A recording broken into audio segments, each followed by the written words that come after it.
Hello, friends. Welcome to the Great Empire of the Dawn Asshai'i Atlantis live stream. And welcome, Des Cobra, new YouTube channel member. And thus, Squisher, hello. Yes, it is Asshai'i Atlantis. I am David Lightbringer, and I am here to tell you about all the ways in which George R.R. Martin is using lovely, lovely Atlantis mythology in A Song of Ice and Fire. Great Empire of the Dawn, Asshai'i, Valyria. We'll even mention the Rhoynar and the Fisher Queens of the Silver Sea briefly, but mostly we'll be focusing on Asshai'i and Valyria. When I say Asshai'i, of course, Great Empire of the Dawn, same idea. So welcome, friends. And I do want to say that this is a bit of a celebration of the fact that the original Great Empire of the Dawn video has hit 200,000 views. My most popular video. Thank you, friends. Thank you. Big thank you. Really appreciate it. I made the video. I published it the day after I moved back to California after like a year sojourn in parts of the United States, which were not California.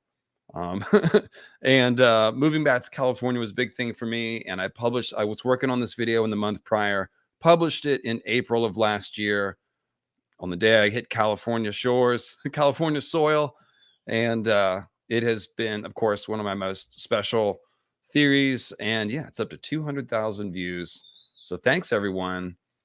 And yeah, I didn't want to call this a celebration because no one clicks on the celebration live streams. They just sound like a wankathon. We are here to talk about Atlantis stuff, which, of course, you guys know I love Atlantis, way into Atlantis mythology. I myself am, of course, like most YouTubers analyzing fantasy fiction, planning on writing my own fantasy fiction. And instead of sort of aping a medieval world, I'm going to create a pseudo Atlantis fantasy world. So I love Atlantis myth.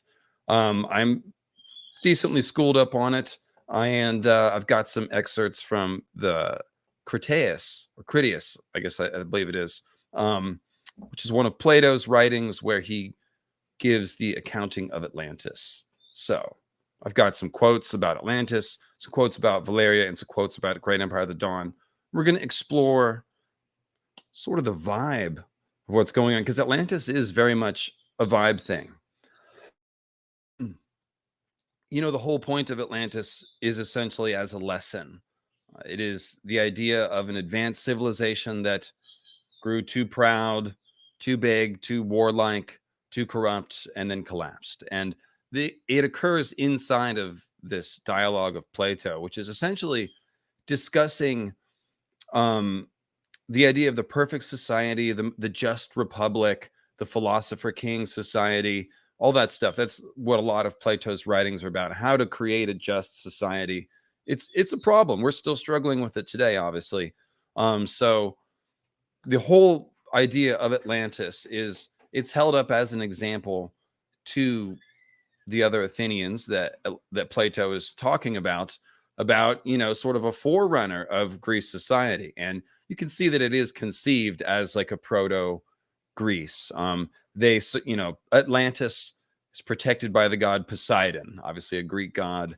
And just as Poseidon is associated with the sea and also horses, Atlantis is an island in the sea, and they were great, you know, horsemen. So that is something what we know. Atlantis, of course. Let me go ahead and pull up some art. I do have a whole bunch of artwork to share with you today.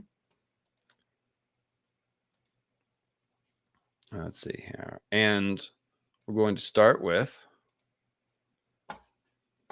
well, first of all, let's give, so this picture of the Gemstone Emperors, which is obviously a depiction of Daenerys' dream.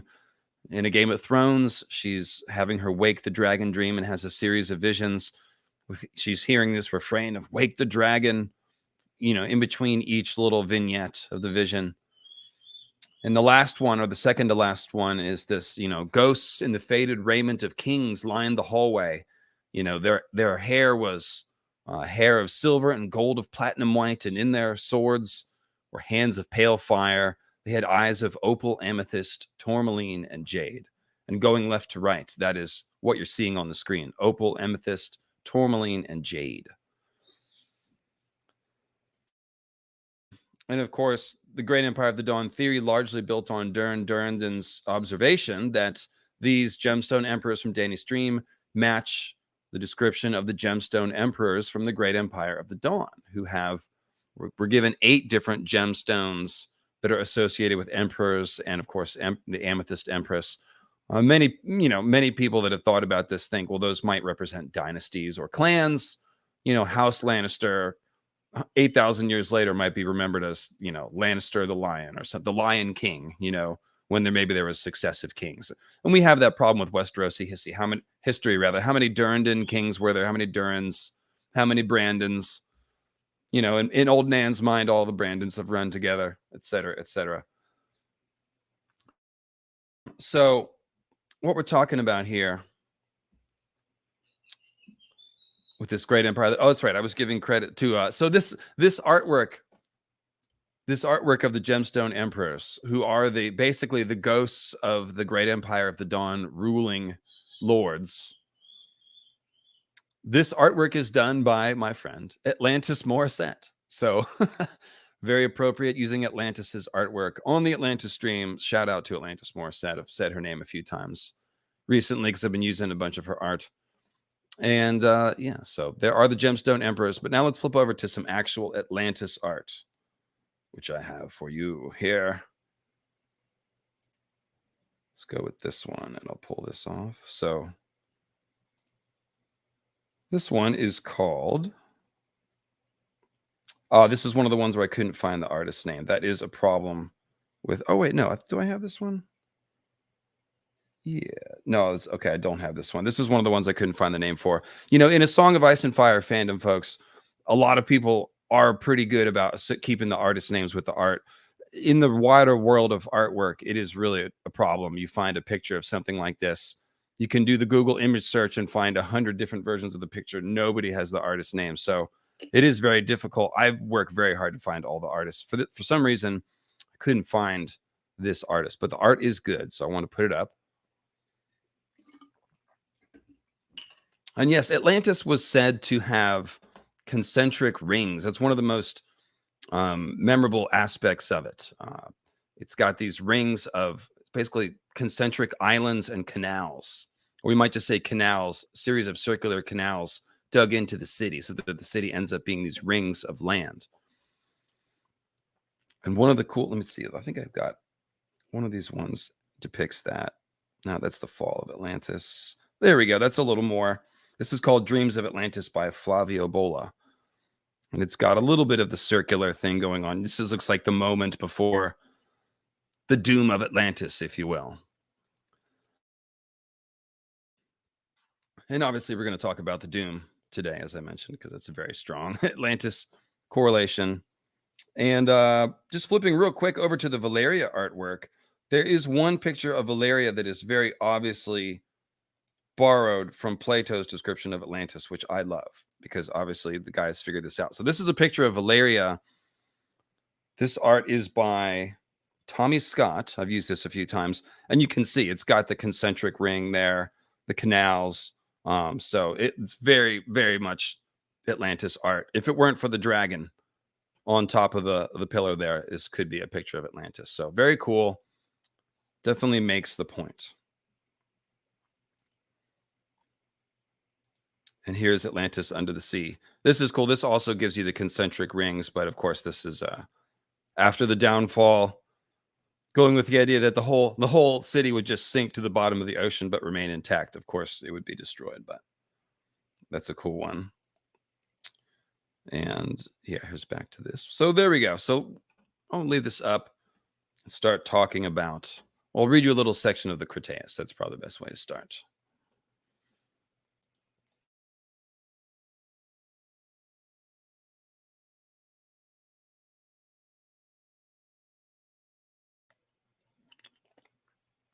See here. Oh, and by the way, you can throw in some questions or comments here as we go. After I get some of this material out of the way, we can definitely pause and take more questions. But if you've got any remarks about what I'm talking about as we go, feel free to pipe up.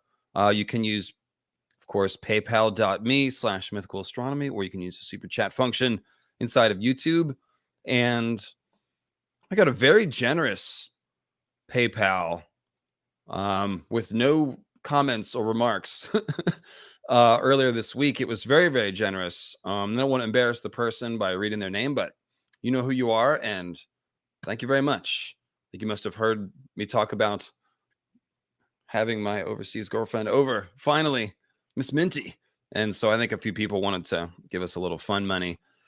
We've put it to good use. So thank you very much. Won't belabor the point, but really appreciate it. And of course, appreciate all the PayPals that have been coming in lately. You guys rock. So let me go back here and put the art back up.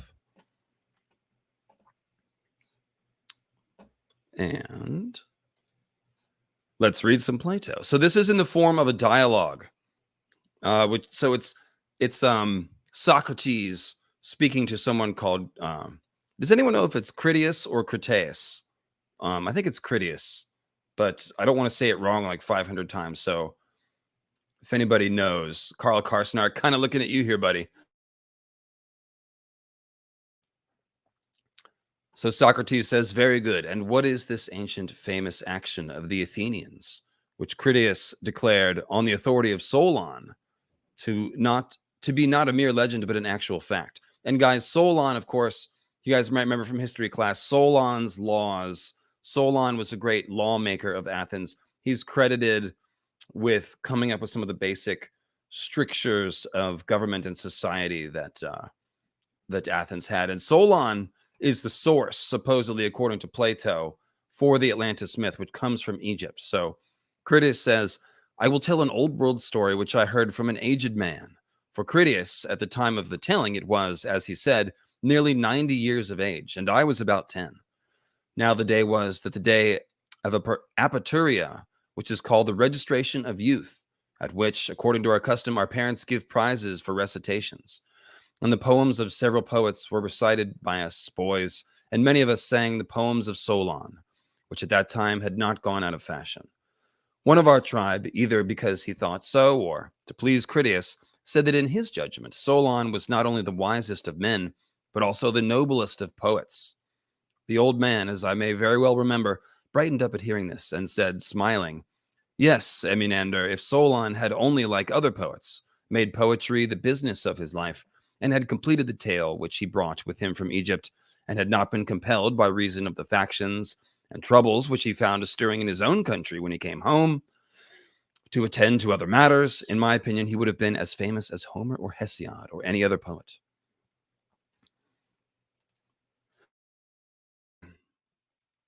And what was the tale about, Critias, said Eminander, about the greatest action which the Athenians ever did, and which ought to have been most famous, but through the lapse of time and the destruction of the actors, it has not come down to us. Tell us, said the other, the whole story, and how and from whom Solon heard this veritable tradition. He replied, in the Egyptian delta, at the head of which the river Nile divides, there is a certain district which is called the district of Sais, and the great city of the district is also called Sais, and is the city from which King Amasis came. The citizens have a deity for their foundress. She is called the Egyptian tongue Neith, and is asserted by them to be the same who the Hellenes call Athene. They are great lovers of the Athenians and say that they are in some way related to them. And by the way, the Egyptians and the Greeks, there was an age of synchronization where, the Greeks conquered Egypt at a certain point, and there was a lot of scholarly, the Egyptian goddess, so-and-so is very like the Greek goddess. And they would even form new versions of these gods, which were like a merging of Greek and Egyptian deities. So there's a bit of a tradition here about comparing those two, one to another. But friends, I'm about done listening to my cockatoo tantrum, so let me go grab her. 1 second.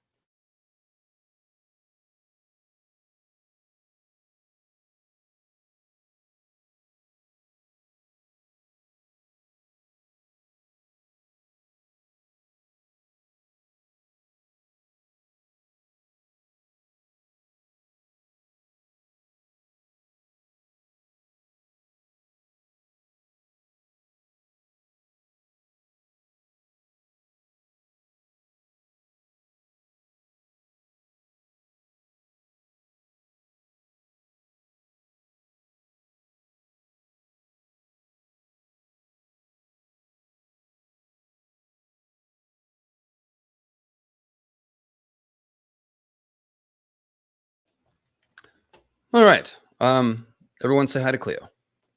Hi, Cleo. Okay. I'm doing a live stream, girl. So we're in Egypt. We're talking about Solon. So to this city came Solon, and he was received there with great honor. He asked the priests who were most skillful in such matters about antiquity, and made the discovery that neither he nor any Hellen knew anything worth mentioning about the times of old. On one occasion, wishing to draw them on to speak of antiquity, he began to tell about the most ancient things in our part of the world, about Phoronius, who was called the first man, and about Niobe, and after the deluge, of the survival of Deucalion and Pyrrha. So that's the flood myth, Deucalion and Noah being comparable figures. And he traced the genealogy of their descendants, and reckoning up the dates, tried to compute how many years ago the events of which he was speaking happened. Thereupon, one of the priests, who was of a very great age, said, "O Solon, Solon, you Hellenes," which means Greeks, "are never anything but children, and there is not an old man among you." Solon, in return, asked him what he meant. "I mean to say," he replied, "that in mind you are all young. There is no old opinion handed down among you by ancient tradition, nor any science which is hoary with age.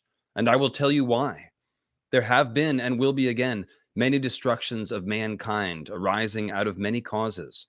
The greatest have been brought about by the agencies of fire and water, and other lesser ones by innumerable other causes."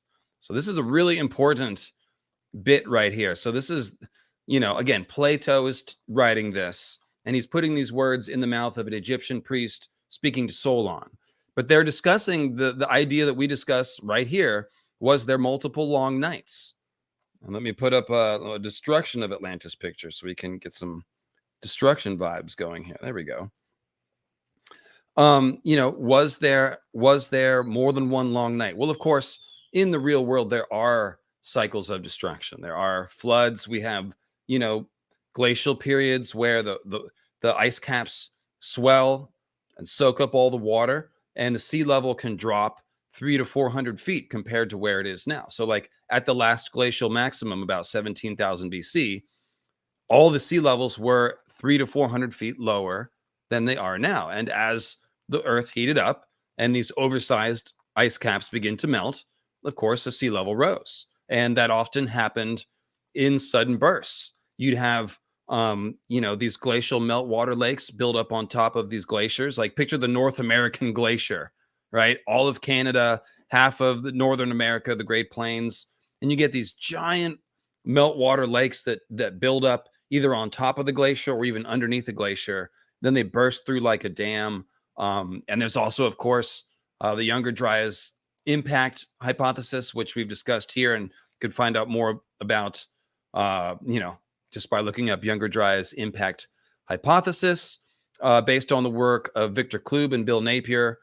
Basically, they're getting pretty close to feeling confident about this now, as far as the Younger Dryas, flooding cataclysms being caused by a comet impact. But the point is, periodically, natural disasters wipe out a lot of human civilization, and it doesn't need to kill most everybody on the earth. If it kills a lot of people or a lot of people in a region of the world, it's going to be remembered as a sort of global cataclysm. So here we have this belief of the Greeks, or perhaps the Greeks and the Egyptians, that there have been multiple times when mankind has been knocked back by a great disaster. So it's really love that. It's putting this whole Atlantis, doom of Valyria, great empire of the dawn, downfall, stories in context. So it goes on. There have been and will be again many destructions of mankind arising out of many causes. The greatest have been brought about by the agencies of fire and water. So again, you're thinking a song of ice and fire based on the poem by Robert Frost talking about the world can end in ice or the world can end on fire. So, and either one is bad, basically. So the very title, A Song of Ice and Fire, is referencing cataclysms. It's inspired by a poem about global cataclysms. And of course, we have the Long Night, which was a disaster of ice and fire. We had fiery moon meteors, and then we had the Long Night. So it's very nice. Ice and fire apocalypse. And frequently the apocalypses, they're kind of like cops, if a cop pulls you over and another cop drives by, he stops too to see what's going on. Pretty soon there's like freaking 4 cops, right? And you're like, wow, I was going 10 miles over the speed limit, guys. Kind of like that with the disasters. A meteor stops by, the global floods are like, hey, this looks fun. How about an earthquake? So that's kind of what we're seeing with the long night. We've got moon meteors, we've got the floods recorded by Durin God's Grief and the Hammer of the Waters, as well as on the Iron Islands and the Neck. So we've got definitely a compound disaster. And then, of course, it led to a period of global winter.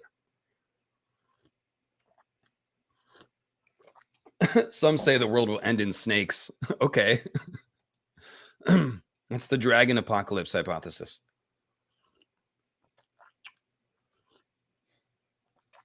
Hey, Atlantis Morissette, nice to see you in the chat. Not sure if you were there at the very beginning, but I gave you a nice shout out. Used your artwork on the cover, and just this morning noticed that the synergy of you being Atlantis Morissette and me using your art for a stream called Asshai'i Atlantis. So just want to make sure you got the ha-ha, ho-ho on that one. Thank you once again, Atlantis. So going back to the Critias by Plato, it says, there is a story which even you have preserved. And again, this is the Egyptian priest talking to Solon, that once upon a time Phaethon, the son of Helios, having yoked the steeds in his father's chariot because he was not able to drive them in the path of his father, burnt up all that was upon the earth and was himself destroyed by a thunderbolt. Now this has the form of a myth, but really signifies a declination of the bodies moving in the heavens about the earth, and of a great conflagration of things upon the earth, which recurs after long intervals. At such times, those who live upon the mountains and in dry and lofty places are more liable to destruction than those who live by rivers or on the seashore. And from this calamity, the Nile, who is our never-failing savior, delivers and preserves us. When, on the other hand, the gods purge the earth with a deluge of water, the survivors in your country are the herdsmen and the shepherds who dwell on the mountains. But those who, like you, live in cities are carried by the rivers into the sea. Whereas in this land, neither then nor at any time does the water come down from above on the fields, having always a tendency to come up from below, for which reasons the traditions preserved here are the most ancient. So, few things in this paragraph. First of all, the Egyptian reverence for the Nile River as their savior really sounds a lot like Mother Rhoyne and the Rhoynish culture, right? They are, the Rhoyne gives them sustenance. They are a river civilization. I do think the Rhoynar are based on Egyptians in many ways, at least loosely. And you see that kind of a civilization there. So that's cool. They have the same sort of view of the Nile that the Rhoynar do of the Rhoyne. But here you can see the Egyptian priest mentioning the legend of Phaethon. And Phaethon, of course, is the son of the sun who wants to, he wants to drive dad's solar chariot one time. And I think he's denied and then grabs the keys anyway, I believe is how that one goes. And he doesn't know how to drive the fiery horses, and they crash. And that legend even, the Greeks used that as a way to explain why black people in Africa are black. It's because Phaethon crashed his chariot into Africa and burnt everyone's skin. That's literally what the Greeks came up with to explain that. In any case, what's cool is that right here, Solon or Plato or the Egyptian priest, I guess you'd say, is pointing out that, this has the form of a myth, but actually signifies the declination of the bodies. So he's explaining mythical astronomy. I didn't, I came up with the phrase mythical astronomy, but Plato is explaining it right here, which is just really cool. I always get a kick out of that.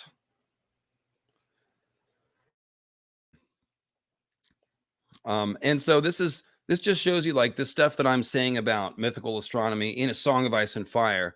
It's not some crackpot secret Da Vinci Code shit. Like this is actually really standard mythical storytelling to have your myths be recording natural disasters, movements of the stars, the cycles of, the seasons. And, you guys who've been around my channel long enough know that this is well established in the real world. But I always like to make that point. George is trotting well-trod paths here and just pushing it further, trying to do it his way, as hard as he can. I'm doing it as hard as I can. Oh, this is really good tea. So let me give a tea shout out. 1 second,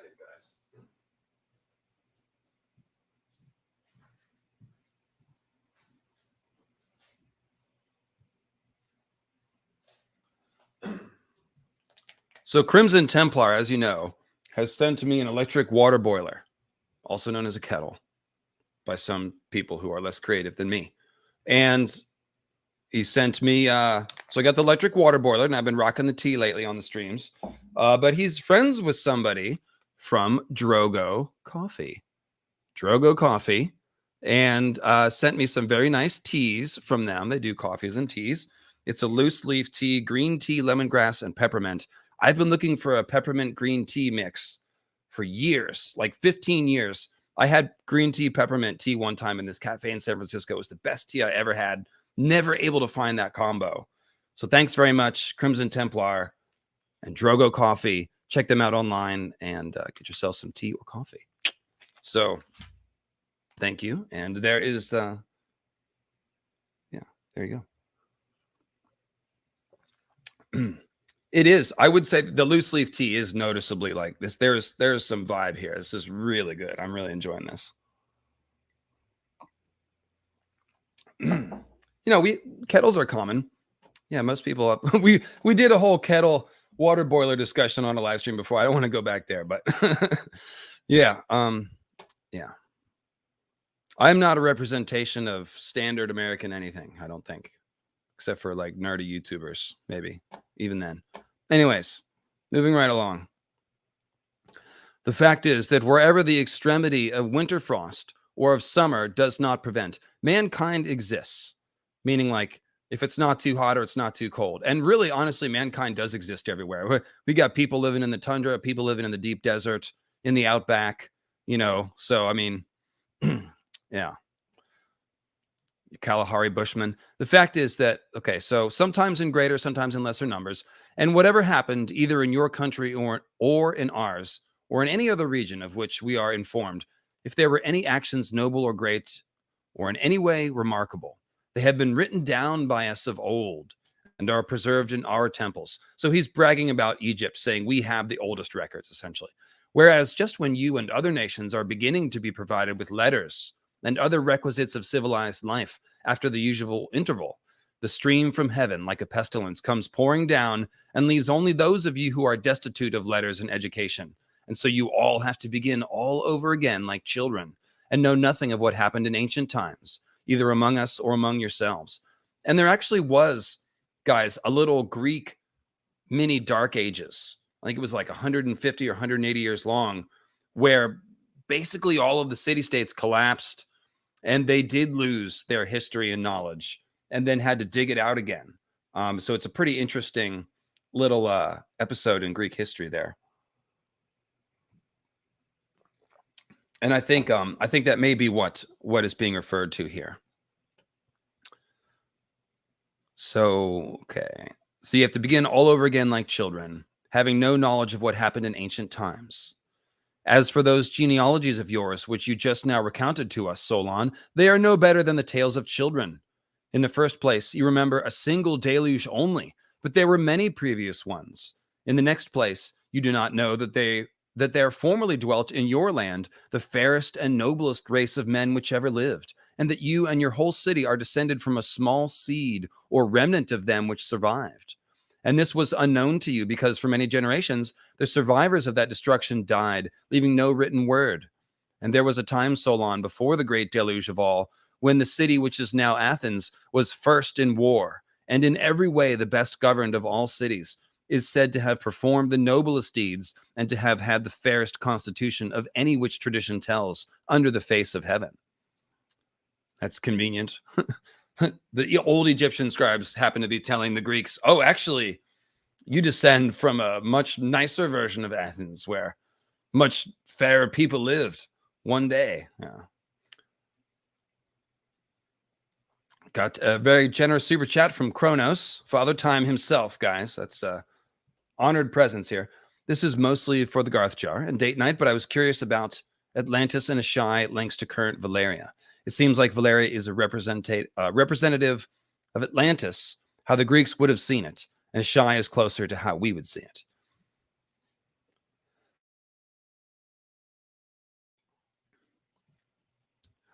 So yeah, we're going to get into that in a second, but Atlantis was a warlike expansionist civilization in this story, and these ancient Athenians that we just learned of are going to go up against Atlantis. So yes, they would. Atlantis is viewed as somewhat of a repressive sort of conquering culture, like Valyria was, certainly, and like the Great Empire of the Dawn was. And as far as Asshai'i goes, I'm trying to process this here. Let's see. Well, basically, I think that, yeah, Atlantis Asshai'i feels more like, well, they're both really different versions of it. Like, they're both Valyria and Great Empire of the Dawn are playing on different parts of the Atlantis myth. And we're going to see when you read the Doom, it's going to sound very like the description of the sinking of Atlantis. And they're both now lost. And the whole thing about Atlantis is like people are trying to find it so they can go back there and dig up the Akashic record of 10,000 years ago, or find great artifacts under the sea or something like that. So the whole point is to find it, go there, and obtain lost magic and knowledge. And that's exactly how Asshai'i is used in the story. And the same with Valyria, right? Euron has the dragonbinder horn and the suit of armor that he says came from Valyria. And so it's the whole idea that these old destroyed civilizations are places where mankind can go and rediscover that knowledge. But yeah, we're gonna build on those parallels as we go. And so here we are. And when I get through this reading, also, everybody honk their horn in front of my house. I don't know what's going on outside. Sorry, guys.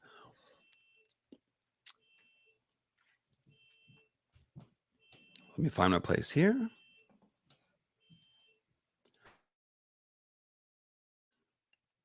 The true Atlantis is the friends we made along the way, my call. Yes.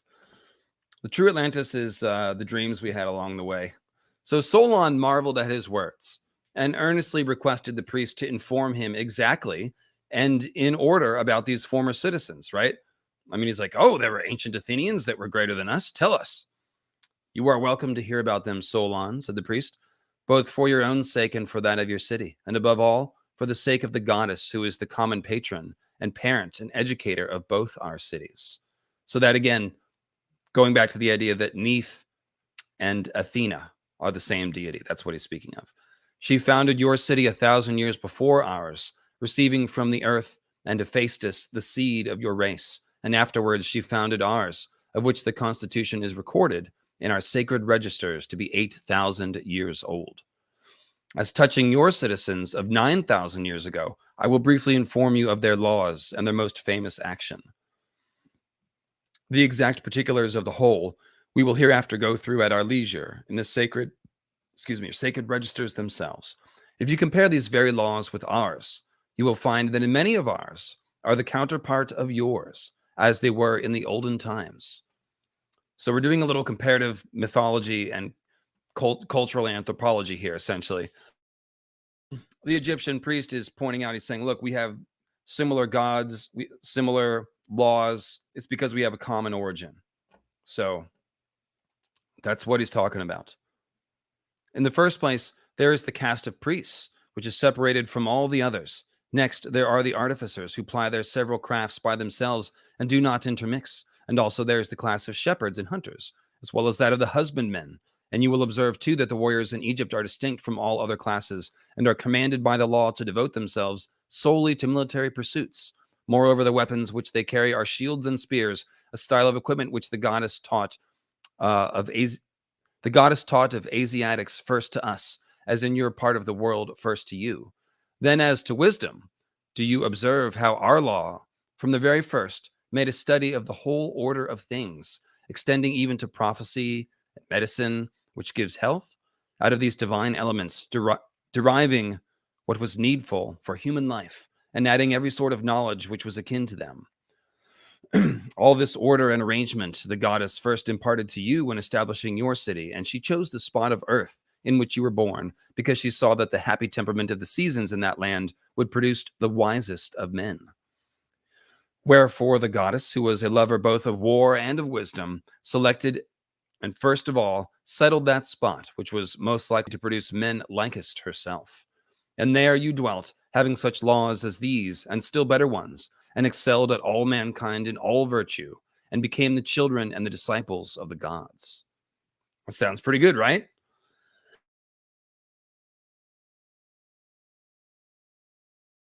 So whether it's lost Atlantis or this lost older version of Athens, you can see the themes building up here. Cycles of destruction, old knowledge having to be rediscovered, trying to regain the lost world, and hubris. That's ultimately what all this is about, right? But so let me pause here. The reason why I want to write a fictional novel or series of novels, because I'm long-winded, about Atlantis or pseudo-Atlantis fantasy world, is because almost every fantasy series has an Atlantis. So in Lord of the Rings, it's Numenor, and also like I forget the island where the Valar come from, but really it's Numenor that is, and is to a lesser extent like Beleriand, which sunk into the sea at the same time as Numenor. Actually, no, I shouldn't say that. It's not at the same time, I don't think. Point is, no one ever really writes Atlantis. It's always in the past. So the Great Empire of the Dawn was destroyed 8 or 10,000 years ago. So too for the Kingdom of the Fisher Queens. Numenor, by the time of the main Lord of the Rings story, Numenor is gone thousands of years, right? And Aragorn is this last scion of Numenor. And so too with Valyria. We don't actually see Valyria. We just hear rumors about it. And it's really, I guess it's easier as a writer to write the story in the fallen days. And then you have this mystical past of, when men were taller and all this stuff to sort of flash back to. But very few writers actually try to imagine what a more advanced civilization, an ancient one, could be like. And so that's what I want to do, is I literally want to tell the story of Numenor, Great Empire of the Dawn, Valyria, Atlantis. I want to see if I can go there and depict a civilization that is both high functioning, but sowing the seeds of their own destruction. And to me, that's going to be something I can relate my experience in America to pretty well, because that's kind of, you can see how easy that translates. So I just want to say that this is the call of Atlantis is just like trying to imagine what was it like. And so you can feel that emotion here in this passage with Solon discussing this with the Greek priest, or with the Egyptian priest. And like I said, Atlantis is a vibe thing. This whole thing, it's about this feeling, the emotion that comes from trying to remember or absorb the greatness and tragedy of these previous high civilizations which are gone, right? So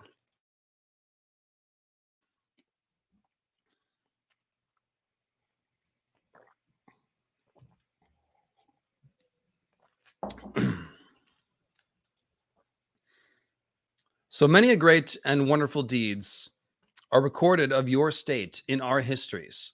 So again, the Egyptians recording the deeds of the original Athens, which the Greeks now have forgotten. But one of them exceeds all the rest in greatness and valor. For these histories tell of a mighty power which, unprovoked, made an expedition against the whole of Europe and Asia, and to which your city put an end. This power came forth out of the Atlantic Ocean, for in those days the Atlantic was navigable. And they're referring to the, let's see, and there was an island situated in front of the straits, which are by you called the Pillars of Hercules. The island was larger than Libya and Asia put together, and was the way to other islands. And from these you might pass to the whole of the opposite continent, which surrounded the true ocean. For this sea was within the straits of Heracles. For this sea, which is within the straits of Heracles, meaning the Mediterranean, is only a harbor, having a narrow entrance, but that other sea is a real sea, and the surrounding land may be truly called a boundless continent. So here is the big clue for the Atlantis hunters. It's supposed to be this big continent in the Atlantic Ocean. I mean, it's pretty clear past the Straits of Gibraltar, that's pointing you right into the Atlantic Ocean. And the idea that it leads to other islands and then a bigger continent sounds like the Americas. Now, there is certainly a lot of circumstantial evidence that there was limited contact between people in the Americas and ancient Egypt, ancient Greeks, and stuff like that. I don't want to go down that rabbit hole completely, but I feel like modern people tend to overstate the ignorance of the ancients. For example, it's commonly taught that a lot of people believe the world was flat in Christopher Columbus's day. That is not true at all. That is not true. People have known the world was round for a long time. It's really pretty obvious. You look up at the moon and the sun, it's just freaking out hard to figure out. In any case, similar here, like there's this idea of the Atlantis myth. It's hard to say what the truth is behind this, obviously, but it does sound like there is some knowledge of geography here. Obviously, the Atlantic Ocean connects to the Pacific and the Arctic, so it is the world ocean.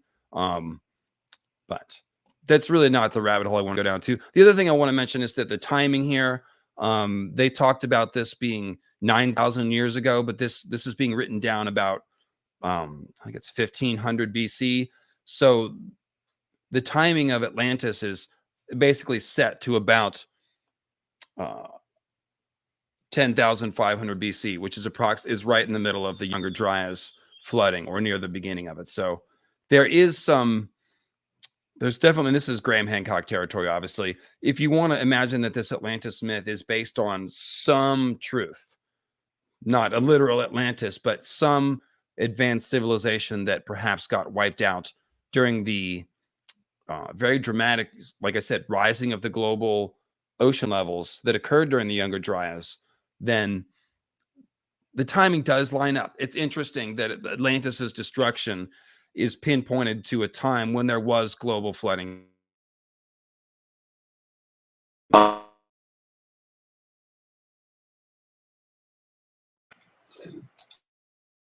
Sorry, hang on, guys. My computer just did a weird thing. I got to put the right mic back on. There's a little flicker thing sometimes, and everything gets all weird. And reset. All right, am I coming through clearly? There we go. Sorry, yeah, that's some sort of internet software glitch that happens there. It's not that was not my stoner self. So there's just enough truth, essentially, behind, not truth, but circumstantial evidence, like I said, for people to really get fixated on this and study it. Of course, the thing about Atlantis is it's only recorded by Plato in the Timaeus and Critias. Now, there are comparable myths other places, of course, of ancient advanced civilizations that I think are interesting.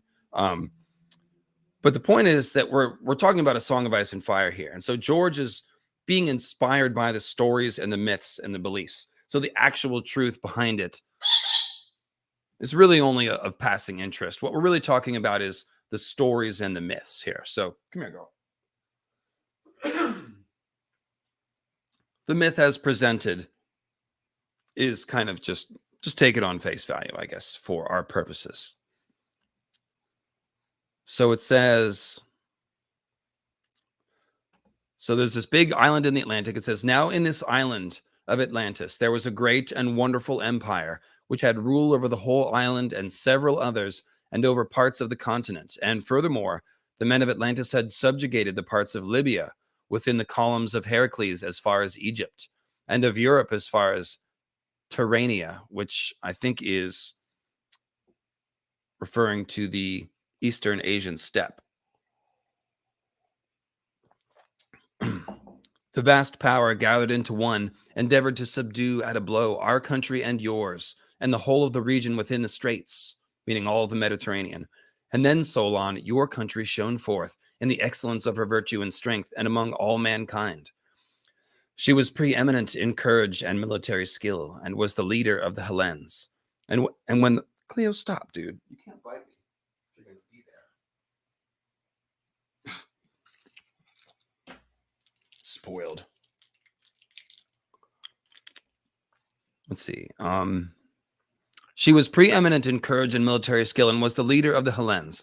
And when the rest, so meaning, remember, the Greeks are city-states. So there's basically saying Athens was the foremost city-state of the Greeks, or the Hellenes.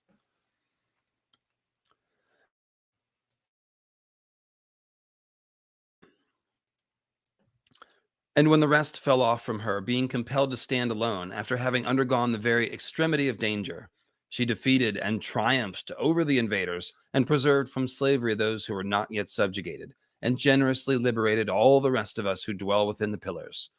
But afterwards there occurred violent earthquakes and floods, and in a single day and night of misfortune, all your warlike men in a body sank into the earth, and the island of Atlantis in like manner disappeared into the depths of the sea.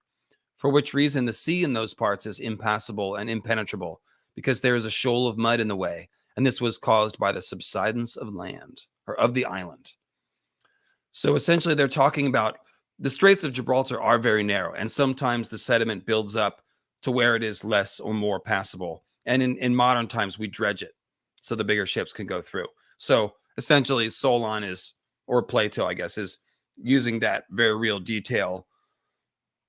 You know, he's using this myth to explain that detail. So there you go. So that's as much as I'm going to read there. There is another section which describes the sort of concentric rings, and it gives you measurements and all that, but that's not really critical to what we're talking about here. What we're talking about here is the vibe. So you can see what's going on here. And in fact, this really is similar to Lord of the Rings, where the island of Numenor sank, but also the lands of Valyrian, which is a large part of the continent, sank. So it's pretty straightforward. And Tolkien even says that another name for Numenor is Atlante or something like that. So he's hanging a lantern right on it.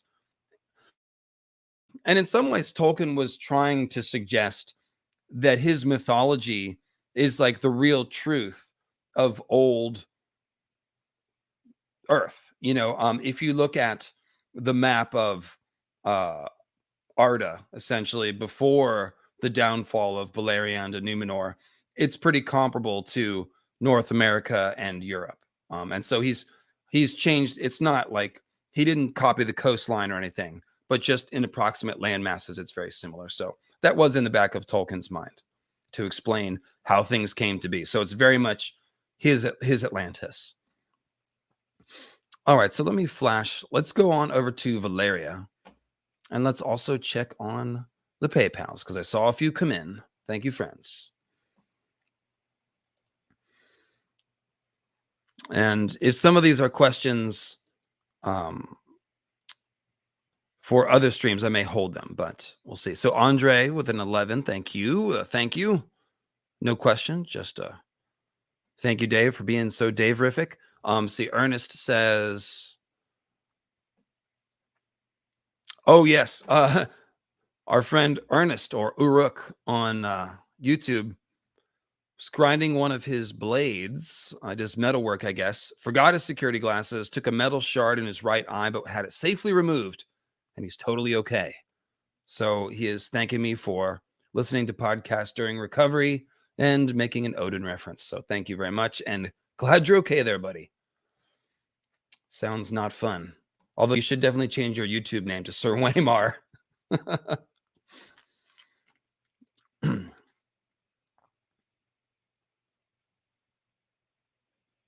So what language are we talking here? Patrick says that Atan is west, Lantir is to fall, Atlante means the fall of the west. Is that Tolkien? Are you talking Kenya?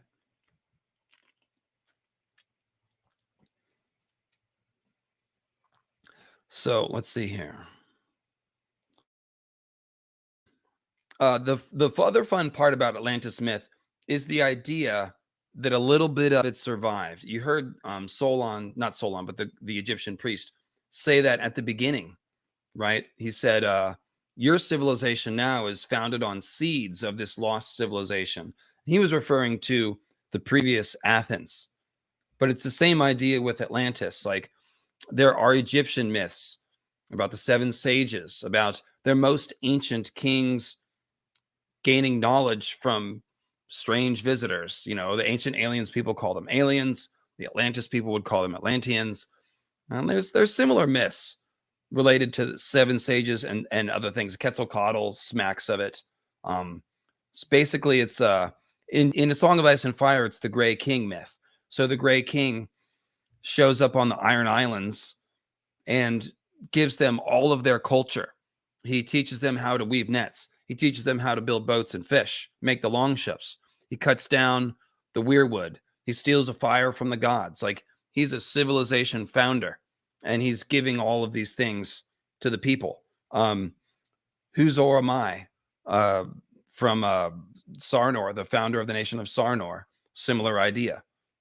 So that is the idea of Valyria is the main thing. So Valyria seems like it would have been founded by the survivors of the Great Empire of the Dawn, right? That's pretty basic Great Empire of the Dawn stuff. I'm assuming some of you guys have, or I'm assuming all of you have watched some of the Great Empire of the Dawn videos. And it's the whole point of showing us in Danny's vision that one of these gemstone emperors has eyes of amethyst is to show us that some of the Great Empire of the Dawn rulers looked like Valyrians, right?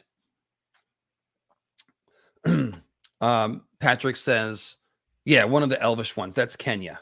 Kenya is the Elvish language of Tolkien. So thank you.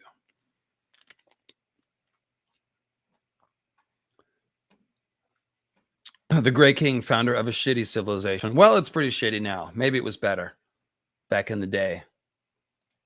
That sea stone chair, though, it's made of oily stone, so I think it corrupts everyone who lives on it or sits on it.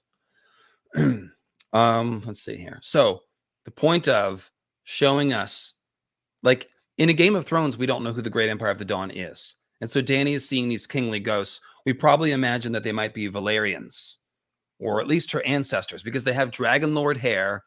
They got these different eyes, but one of them has amethyst eyes. So this one at least looks like a perfect Valyrian. They're holding flaming swords, and they want Danny to wake the dragon. So that was everyone's first read on this was, these are Valyrians. These are ancestors, and not sure about the weird eye colors, but otherwise they seem like Valyrians with flaming swords. And obviously Valyria makes their Valyrian steel essentially in imitation of the Lightbringer mythology, right? Lightbringer is a magic sword that is tempered in the heart blood of Nissa. So it's blood magic to create a magic sword, which is undefeatable. And that's exactly what the Valyrians did with Valyrian steel. It's all but certain that they used blood sacrifice, human sacrifice to make Valyrian steel, and they are unbreakable magic swords. So it's pretty obvious that the Valyrians come from the Great Empire of the Dawn. And of course, this is actually suggested by Septon Barth. So let's read about the founding of Valyria, which will mention Asshai'i and the Great Empire of the Dawn obliquely. But first, I think I need about 30 seconds. Let me give you some Valyria artwork here. We'll go with The Towers of Valyria by Ted Nasmith, side by side with The Doom of Valyria by Water Sorcerer. And I'll put this up on the screen right now.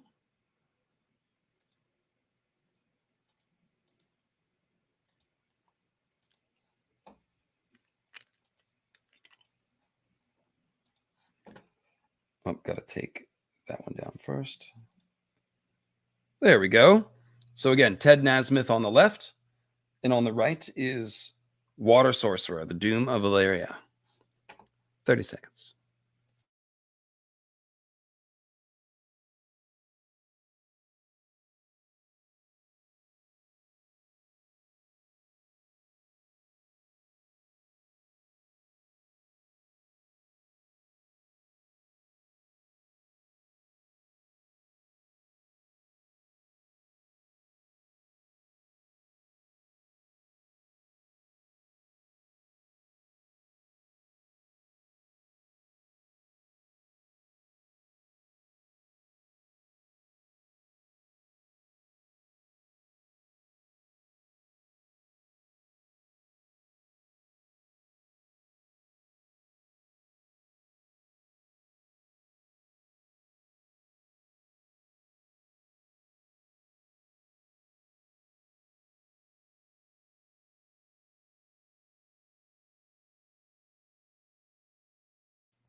Me, Figaro. Here we go. Hey, friends. All right. So there we go. Where were we? What were we talking about? Atlantis. Valyria, the founding of Valyria. Yes, let's talk about that. As Westeros recovered from the long night, a new power was rising in Essos. The vast continent stretching from the Narrow Sea to the fabled Jade Sea and faraway Olthos seems to be the place where civilization as we know it developed. The first of these, notwithstanding the dubious claims of Karth, the Yitish legends of the Great Empire of the Dawn, and the difficulties of finding any truth in the tales of legendary Asshai'i, was rooted in Old Geese, a city built upon slavery. The legendary founder of the city, Grasdan the Great, remains so revered that men of the slaver cities are still often given his name. It was he who, according to the oldest histories of the Giscari, founded the lockstep legions with their tall shields and 3 spears, which were the first to fight as disciplined bodies, also known as a phalanx. Old Geese and its army proceeded to colonize its surroundings, then, pressing on, to subjugate its neighbors. Thus was the first empire born, and for centuries it reigned supreme. It was on the great peninsula across from Slaver's Bay that those who brought an end to the empire of Old Geese, though not to all of their ways, originated. Sheltered there amidst the great volcanic mountains known as the 14 Flames were the Valyrians, who learned to tame dragons and make them the most fearsome weapon of war that the world ever saw. The tales the Valyrians told of themselves claimed they were descended from dragons and were kin to the ones they now controlled, which is true, of course. In such fragments of Barth's unnatural history as remain, the Septon appears to have considered various legends examining the origins of dragons and how they came to be controlled by the Valyrians. The Valyrians themselves claimed that dragons sprang forth as the children of the 14 Flames, while in Karth the tales state that there was once a second moon in the sky. One day this moon was scalded by the sun and cracked like an egg, and a million dragons poured forth. Of course, those are meteors. Dragons, flappy fire lizards, don't fly down from the moon, except for in Lovecraft. In Asshai'i, the tales are many and confused, but certain texts, all impossibly ancient, claim that dragons first came from the shadow, a place where all our learning fails us. I love that sentence fragment. A place where all our learning fails us. Such a great way to cast mystery. And since I'm speaking of it, I will put it up on the screen. It got some great Shadowlands artwork, of course. We'll get to that later, but I will tease you with it now.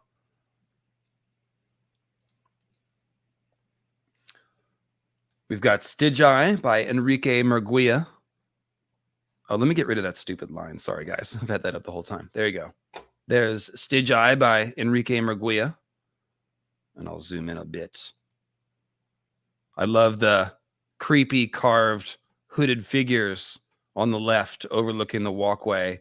And you can see the city stretching out into the shadow. And there's also Stygiae by Deziga Kaiser. You guys know this image very well. I use it all the time. Got the oily black stone. It's got the phosphorescent river ash. And if I move it up here, you can see the corpse city at the heart of the shadow. Like I always say, a particularly elven version looking Stygiae here. So this is where all our learning fails us. Anyways.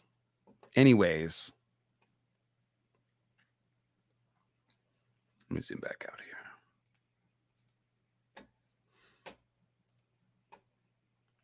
So it says, these Asshai'i histories say that a people so ancient they had no name first tamed dragons in the shadow and brought them to Valyria, teaching the Valyrians their arts before departing from the annals. So this right here is suggesting that the Valyrians gained magical knowledge from Asshai'i, which means the Great Empire of the Dawn, according to Great Empire of the Dawn theory, of course. And if they learned how to tame dragons from the Asshai'i, well, that really means they're descended from them, since we know that the blood of the dragon is a blood lineage thing. And if the Asshai'i tamed dragons, that means the blood of the dragon bond was created in Asshai'i, which again kind of necessitates that the Valyrians themselves are descended from people in Asshai'i. And that is, again, the big point of Dany's dream, she sees Valyrian-looking people holding pale swords, but their gemstone eyes match the gemstone emperors. So that connects these dragon lords to the far east and not Valyria. And I've further pinned it down to saying, well, Asshai'i used to be the capital of the Great Empire of the Dawn, or their greatest city, something like that. So this is a big supporting for the idea that the Valyrians are actually descended from some of these ancient Asshai'i, who would be the Great Empire of the Dawn people. At least the people of the Amethyst Empress. If the gemstones represent different houses or clans, then the Amethyst Empress is like, you know, the purple-eyed people of the Great Empire of the Dawn, the purple people eaters. And they, those would be essentially the ancestors of both House Dane and Valyria. It would be the common ancestor of them. And that's more support for the theory. The fact that the Great Empire, House Dane, has all these clues about coming from the Great Empire of the Dawn, based not only on Dawn the Sword, but their obvious Numenor parallels and stuff like that. The Edain spoke about that in Great Empire of the Dawn, Westeros, of course. We can see that the importance of the purple eye, silver-haired genes, it's another clue that those predate Valyria, because George has gone out of his way to say House Dane is not Valyrian and they are not Targaryen, but they do have these occasional Dragon Lord looks popping up. So this again tells us the Dragon Lord looks come from Asshai'i.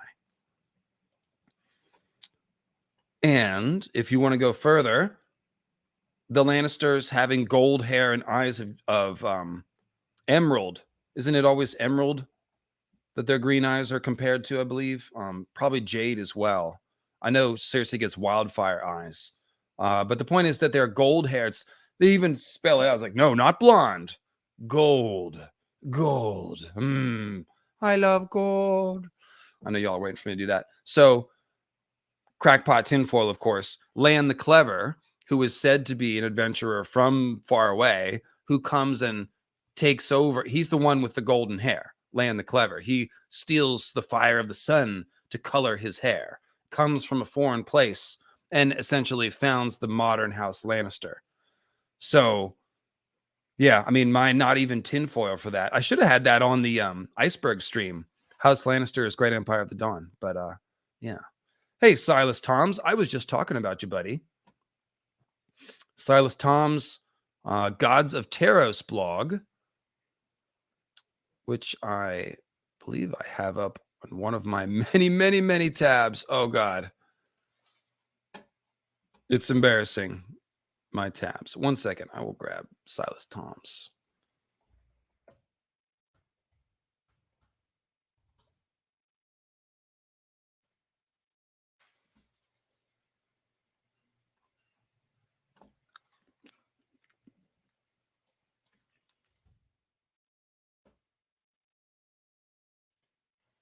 Gods of Terror. Ah, that's why I had it wrong. I thought you were making an Essos word pun. No, Gods of Terror blog. I'm dropping it right now. Probably 3 mods have done it already, but here you go. Check out Silas Tom's blog. I'm going to mention him when I do Iceberg Part 2 on Sunday. He gave me some cool stuff to talk about, so he's just saying what's up. But yes, real life friend Silas Toms. What's up there, buddy?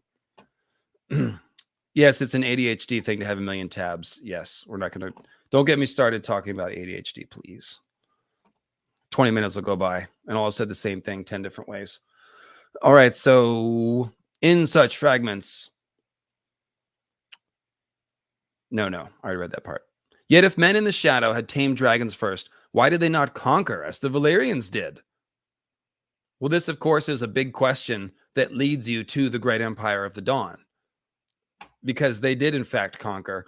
The clever thing that George has done is he gives us the Great Empire of the Dawn legend in the Yitish histories. So it sounds like a Yitish forerunner civilization. And the borders, the described borders of the Great Empire of the Dawn, it's vague when it comes to the area where Asshai'i is, but it kind of sounds like Asshai'i could be inside the territory and kind of not. And in fact, I've made a map of this. So let me just pull that up.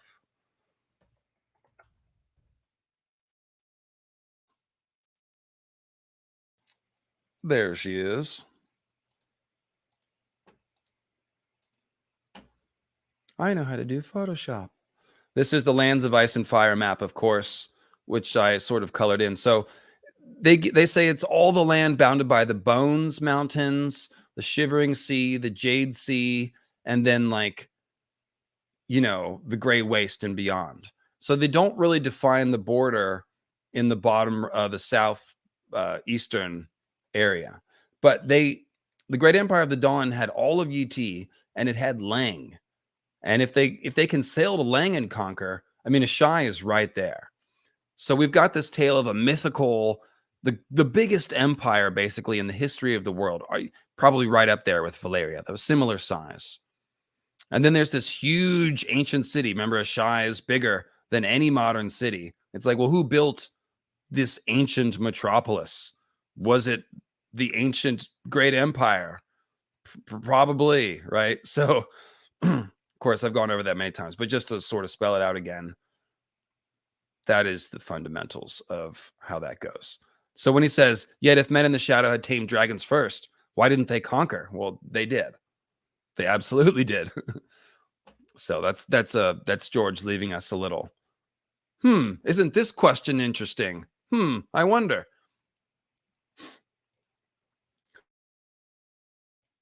So then he goes on to have the maesters dismiss the more far-fetched story of Septon Barth. He says, it seems likelier that the Valyrian tale is the truest, of just finding the dragons in the 14 flames. But then they go on to say, but there were dragons in Westeros once, long before the Targaryens came, as our own legends and histories tell us. If dragons did first spring from the 14 flames, they must have spread across much of the known world before they were tamed. And in fact, there is evidence for this, as dragon bones have been found as far north as Ib, and even in the jungles of Sothorios. But the Valyrians harnessed and subjugated them as no one else could. So, let's see. Let me pull up some different art here. Go back to my Photoshop presentation. By the way, I learned something on the Iceberg stream, guys. We've got a breakthrough in technology going on. Oh, shoot. That's going to be this one, yeah. I realized I could use Photoshop to successfully kind of... Oh, never mind. I see where it was. I'm trying to do too many things at one point. Sorry. I realized I could use Photoshop to do a better art presentation while I present. And it went really well during the Iceberg. So now what I'm doing is loading all of my art into Photoshop so I can just rip through it really quickly. And that seems to be working. So now I can bring you more art in a smoother fashion during the live streams. And in fact, some people put out produced videos that only have like 20 pictures in them anyway. I'm like a 20-minute video. So I'll have at least that much art. And oh, I should stop taking shots at people. Somebody remind me to stop doing that. All right. Where are we? What did I want to show you? Let's talk. Yeah, we're still on Valyria. Let me give you some more Valyria. This is The Doom of Valyria by Tom.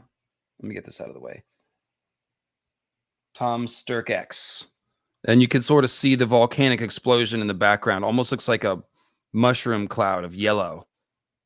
It's just a big explosion. Your second sun volcanic explosion. You see the dragon in silhouette. Everything is peaceful and calm. This is like 2 minutes before the doom. Something like that. So, oh no, I've known Photoshop for a long time. I just figured out that I could use it with the live streams. That's what I figured out. I've been causing trouble with Photoshop since I was about 15. All right, so there's a bit more I want to read here from the same passage. The great beauty of the Valyrians, with their hair of palest silver or gold and eyes in the shades of purple not found amongst any other people of the world, is well known, and often held up as proof that the Valyrians are not entirely of the same blood as other men.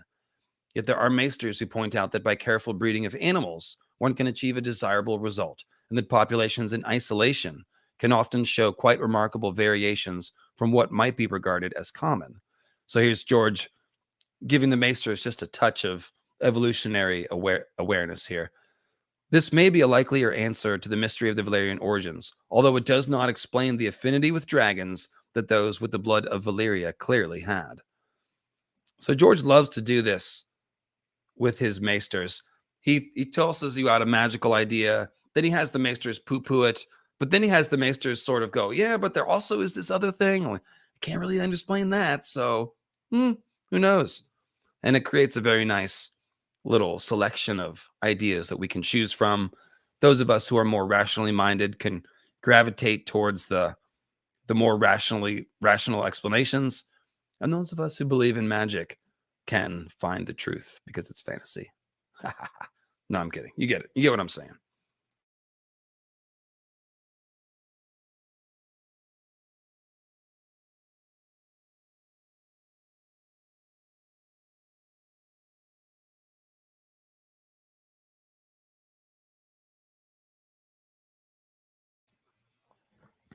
Cleo's back.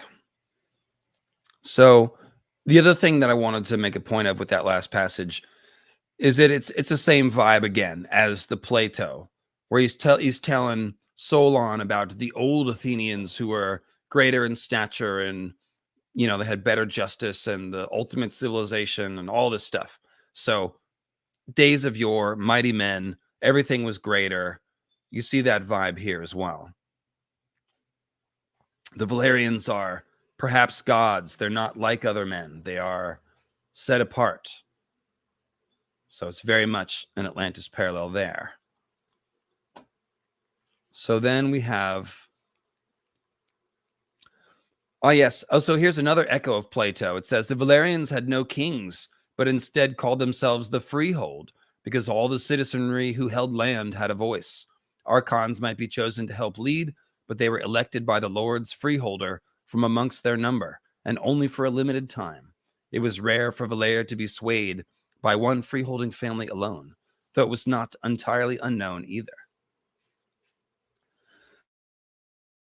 So this gives you an idea of what Valyria was like. They obviously, I'm very hard on Valyria from a moral terms. I mean, they 5,000-year-old empire of slavery and genocide. They depopulated Essos. They fed people into their minds.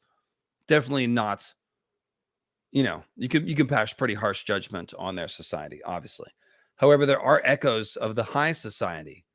They achieved works with fused stone. They built things that nobody else can build. And that's one of the hallmarks of ancient cultures. It's the megalith building that we don't know, we can't explain, stuff like that. So you see that with the Valyrians. They were able to work stone in ways that are lost now and cannot be recreated. And we see George playing with that vibe at the beginning of A Clash of Kings, the very first chapter on Dragonstone, which is the prologue. And they're having Maester Crescent explain to Shireen how the Valyrians had these sorcerous arts of raising their great citadel in ways that are lost to us. So those echoes of Atlantis, that vibe is everywhere, man. It's a fantasy trope, really. And it's one that Martin is using. Well, that's the point of the stream, in several different places. And Valyria is absolutely one of them. So the Valyrians they voted, right? They didn't have a king. They were more enlightened than that. All the citizens could vote and they would debate things, and there were archons, but only for a limited time. So obviously the Valyrians were supremacists. Only landholders could be voting citizens. And obviously non-Valyrians don't have any say at all. So it is very elitist. However, within that elite group, they are trying to design a just society. And you could even point to the fact that all religions were tolerated in Valyria. They didn't have a specific Valyrian religion. They had many, many gods. So there was some sort of polytheism, and they tolerated other religions as well. So again, Valyria was mostly awful. They fed people to the mines. They were genocidal, et cetera, et cetera. But there is this echo of Plato's ideal republic here. So just thought that was cool to read and point out. And having just read Plato, you can see how the language is similar. The vibe is similar. It's George's version of that kind of writing.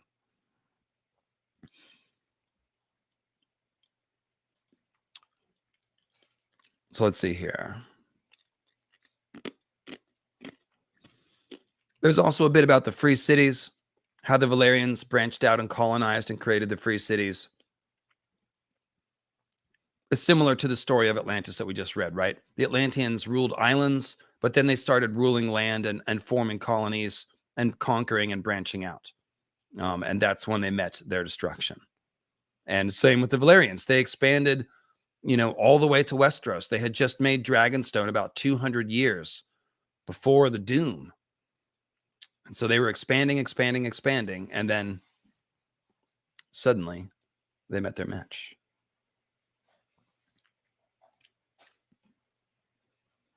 Hey, girl. Oh, look, it's 4:20, 4 minutes ago. Gosh. I wonder if I have any more art that I could show you. Oh, look, I do.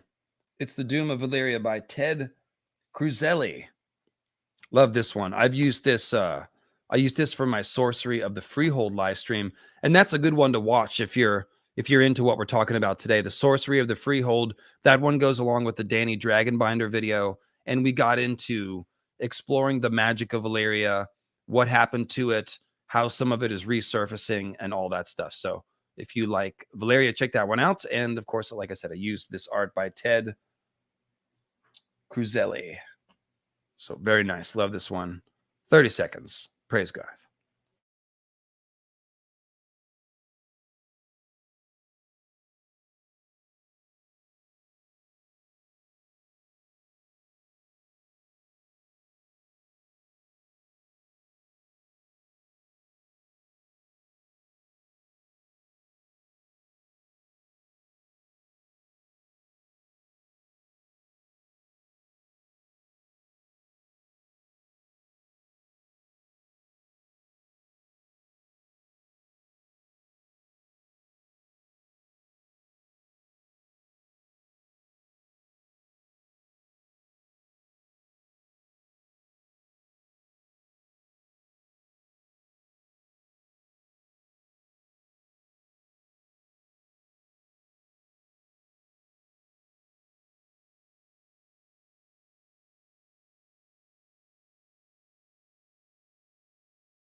Bracing. Yes, well, praise Garth. So, Doom of Valyria. Let's read about the Doom. This is kind of the centerpiece of this. We are going to go back to the Great Empire of the Dawn, but let's read the Doom. This is really where George, it's almost like he read Plato and then put it down and wrote this. But really what it was is that things like Plato bounce around in your head for years and they inspire you. George is a very inspired writer, an inspirational writer. It's part of the Gardner thing. It's not all about the planning out. It's about George reading the scene at Weathertop with Frodo being stabbed by the ringwraiths and it making an impression in him that burned for years until he wrote his own version of it. A Song of Ice and Fire began when George Martin caught a vision of a bunch of kids finding direwolf pups in the snow and that they were summer snows. That was the first impression that he had. And then from there, a whole story developed. So I'll just read this and you can tell me whether you think George has read Plato or not. And then, unexpected to all, save perhaps Aenar Targaryen and his maiden daughter Daenerys the Dreamer, the Doom came to Valyria. To this day, no one knows what caused the Doom. Well, I know, and you know, because you've watched The Doom Was an Inside Job on the David Lightbringer YouTube channel. But officially, no one knows. Most say it was a natural cataclysm, a catastrophic explosion caused by the eruption of all 14 flames together. Some septons, less wise, claim that the Valyrians brought the disaster on themselves for their promiscuous belief in 100 gods and more, and in their godlessness they delved too deep and unleashed the fires of the seven hells on the freehold. So right there, there's a shout out to Atlantis, and then there's a shout out to the dwarves in Moria who awakened the Balrog, right? When they say they delved too deep, that's lifted right from Tolkien. And of course, the dwarves in the fabled mines of Moria, they did delve too deep. They awakened the Balrog, And then Gandalf and Pippin and Merry, whoever drops the stone down the well, Hodor style, awakens the Balrog, and then Gandalf has to fight the Balrog, reemerges Gandalf the White, etc., etc. So not only is George giving us the delve too deep here, of course, Hodor dropping the stone down the well at the Night Fort is a very obvious call out to Moria as well. So just to tie that together. So a handful of maesters, but even the maesterly idea about, well, the doom was brought on by their sin and their polytheism, you fool of a took. Yeah, that's right. Thank you. Of course. How could I forget that?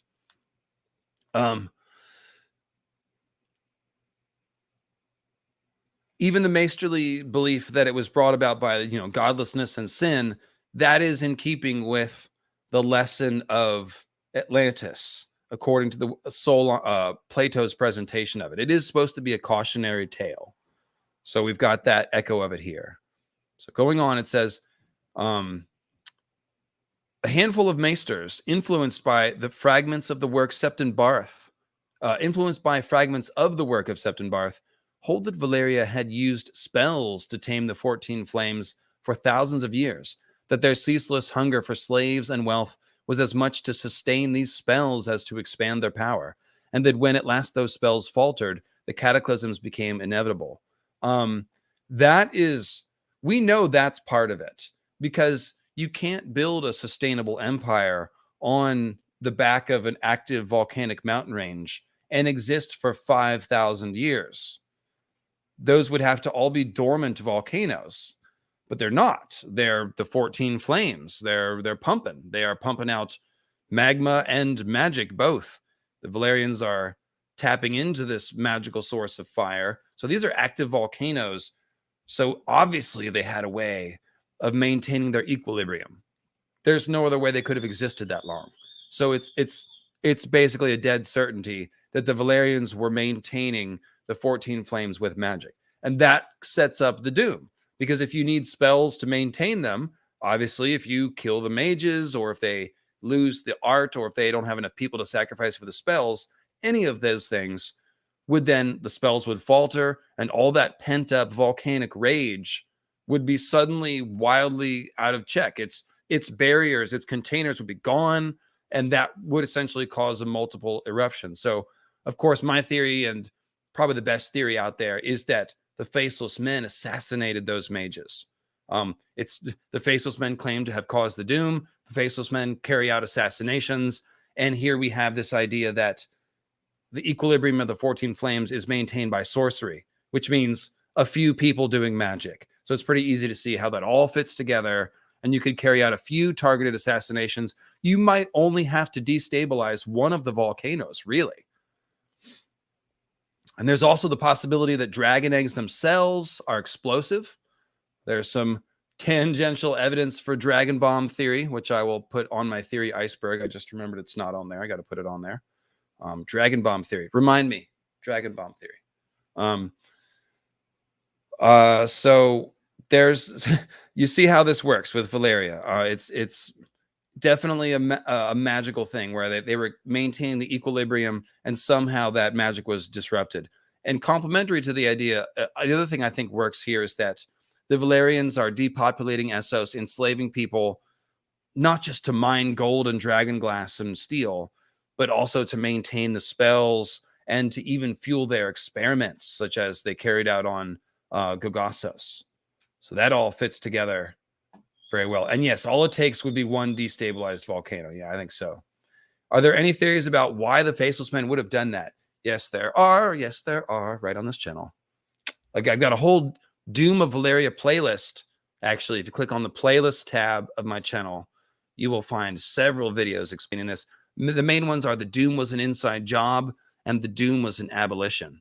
The point of the Doom was to end Valyria. It was to stop to prevent another 5,000 years of genocide, essentially. That was the purpose. And we can see that the Faceless Men are tied to Braavos, who have a very strong anti-slavery belief set because they are escaped slaves from Valyria. That's who founded Braavos. And I believe that Aenar Targaryen was an abolitionist who wanted to stop the evil of his own people. and so participated with the Faceless Men to cause the doom. Most people think if Einar was involved, he did it so that he would have a dragon monopoly, but he didn't do anything with his dragon monopoly. He just sat tight on Dragonstone and chilled. And it was over 100 years until Aegon, his descendant, conquered Westeros. And he did not turn it into a new Valyria. So I don't think that was the purpose. But let's return to our narrative of the doom. And also check my tea, which should be about the right temperature to drink.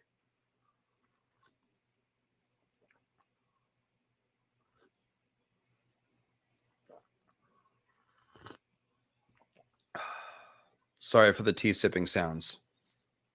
Consider it tea drinking ASMR. Oh, yes. It's the only way I can do a 2-hour podcast without a co-host, friends. I have at various times thought about bringing in a co-host, but it's always funky. You know, then you have someone else to line up your schedule with, and then it's like, yeah, well, there's various issues with it. It's not impossible that it could happen one day, but in order to do it all myself, I do need to occasionally take these pauses and drink some tea. So I very much appreciate your forbearance. And again, I'm trying to smooth it over with things like artwork and music when possible. And in case you're wondering, yes, I am going to see Dune on opening day on Friday with Quinn in Sacramento. We're all big group of us going out. Yeah, so that'll be fun. Quinn is seeing it in San Francisco with a special showing the day before, but coming back to see it. So I'll be excited to talk about Dune a little bit. Oh, dude, we're going to see 4D where the seats rumble and like they have little fans to blow air on you to simulate the desert ambiance or something. I have no idea. It's going to be crazy, but yeah, we're going 4D. So here we go. To this day, okay, no one knows, blah, blah, blah, blah, blah. When at last those spells faltered, the cataclysm became inevitable. Of these possible explanations that have just been offered, some argue that it was, it was the people who are talking about the spells and the 14 flames. Of those people, some argue that it was the curse of Garen the Great at last coming to fruition. And of course, Garen the Great was the last king or prince of the Rhoynar, who cursed the Valyrians. They hung him from a golden cage and, he destroyed his entire nation. But then Grayscale rose up as a curse and afflicted many of the Valyrians there. And some people are saying, oh, this is the curse of Garen the Great coming back.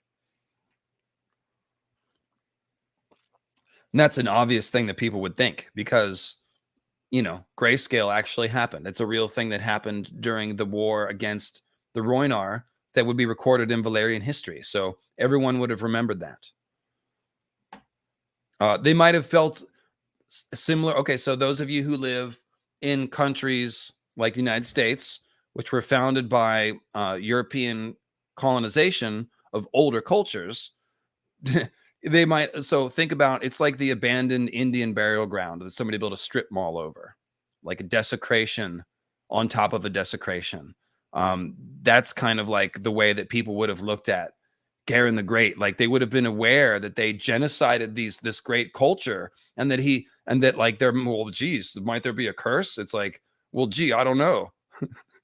Should you build a mall on top, or like the South Park, right? Where they built the pet store on top of the Indian burial ground and all the pets are all demonic and stuff. And yeah, so sorry to make jokes about something that's serious, but the point is, the Valyrians would have feared the curse of Garen the Great in a similar way that, well, just what I said, that people like myself at some point have a realization where you realize, wow, our great country that we live in built on somebody else's land, right? And I mean, it's true. So not to get all political, but that is a hashtag fact.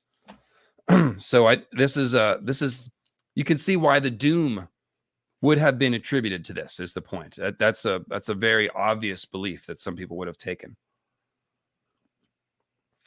And if there's any kind of karma in A Song of Ice and Fire, surely the Valyrians were reaping their broad karma that they sowed, right?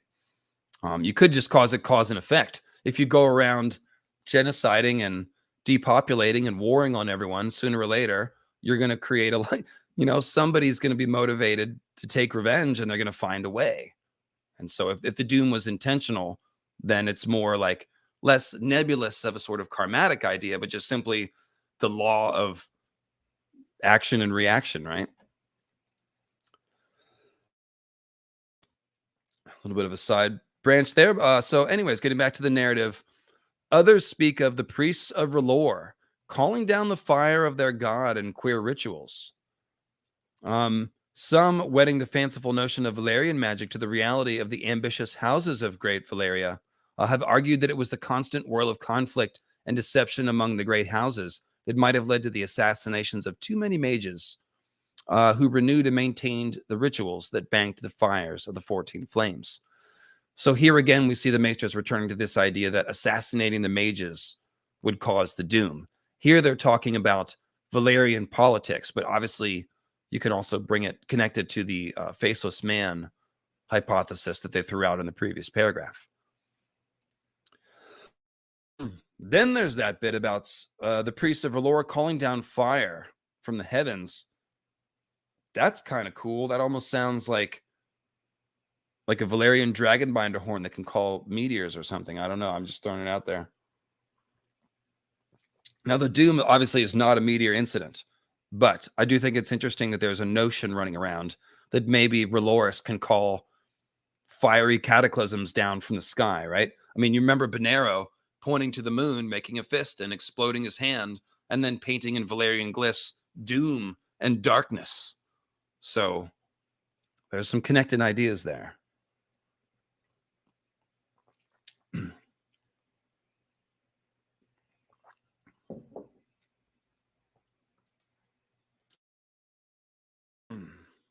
Okay, so the one thing that can be said for certain is that when it was a cataclysm such as the world has never seen, the ancient mighty freehold, home to dragons and to sorcerers of unrivaled skill, was shattered and destroyed within hours.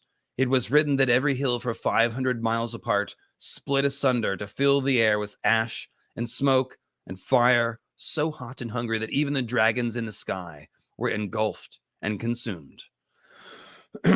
Great rents opened in the earth, swallowing palaces, temples, and entire towns. Lakes boiled and turned to acid. Mountains burst. Fiery fountains spewed molten rock 1,000 feet into the air, and red clouds rained down dragon glass and the black blood of demons. To the north, the ground splintered and collapsed and fell in on itself, and an angry sea came boiling in. Come here, girl. The proudest city in all the world was gone in an instant. The fabled empire vanished in a day. The lands of the long summer, once the most fertile in the world, were scorched and drowned and blighted, and the toll in blood would not be fully realized for a century to come.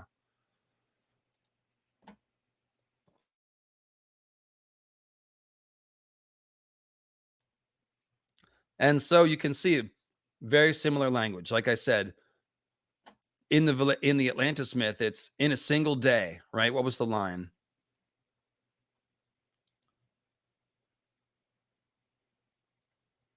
But afterwards there occurred violent earthquakes and floods, and in a single day and night of misfortune, all your warlike men in a body sank into the earth, and the island of Atlantis in like manner disappeared into the depths of the sea. And then forever after, the sea is impassable and impenetrable there. So compare that to Valyria disappearing in a day and a night, and now everything is changed and blighted and ruined. So pretty cool stuff. And again, it's the emotional tone, the language, the vibe comes through pretty strong.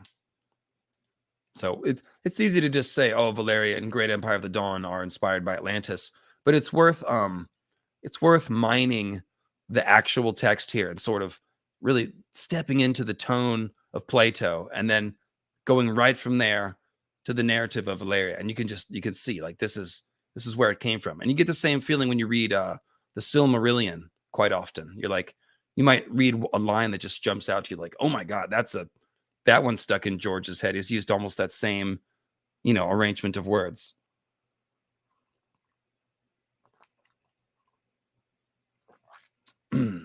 So, just by the way, on Sunday, it will be Iceberg Theory 2, which will be predictions, story predictions, plot-based theories. Right, girl? Stuff about the main plot. Iceberg 1 was ancient lore, so Iceberg 2 will be all of my theories about the end of the story and also theories that I have glommed onto and provided evidence for. And it's going to be another 3 to 4 hour stream. It's going to be great. And I'm looking forward to it a lot. I've got all the art. I'm in the process of getting it ready, but I'll have a artwork for every theory pretty much. And it'll be another great stream. So thanks to all of you who are leaving comments and enjoying the Iceberg 1 stream. I was going to do it today, but I realized I needed more time to get it totally buttoned up and make it what it's supposed to be. So there you go. All right. See if I've got more Valyria artwork that I haven't shown. Ah, yes, there is The Gate by Max Reese, and this is part of the Unseen Westeros project. And this is pretty cool. This is obviously a little bit inspired by Tyrion and Jorah, paddling down the Rhoyne. Because you can't really, on the TV show, they went through Valyria, I guess you would say. And you can imagine maybe this is, Euron himself or one of Euron's little boats that he sent out ahead to explore or something like that. But here we see the great dragon sculptures and ruins in the water. So it was pretty cool vibe here. It looks a lot like some of the Atlantis art that we showed earlier, right? And I'll even zoom in a bit. There's a lot of detail in this picture. You can see here, like, really cool. Got the seabirds, got the stone in the jungle taking over, big dragons, moss hanging off. Pretty sick. Pretty sick artwork. So that's Max Reese, R-E-I-S-S. And that's part of the Unseen Westeros project. That's where I got all the Stygian and the Five Forts artwork as well, of course.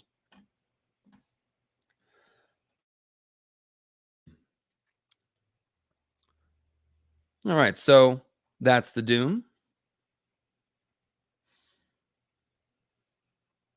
And so just to wrap up, I will go back and revisit the language about the Great Empire of the Dawn. And of course, that's the main, we've plumbed that pretty thoroughly already in this series. So not to belabor the point, but we'll just do a quick revisiting so you can see how, again, this, Plato's Atlantis vibe is coming through the text.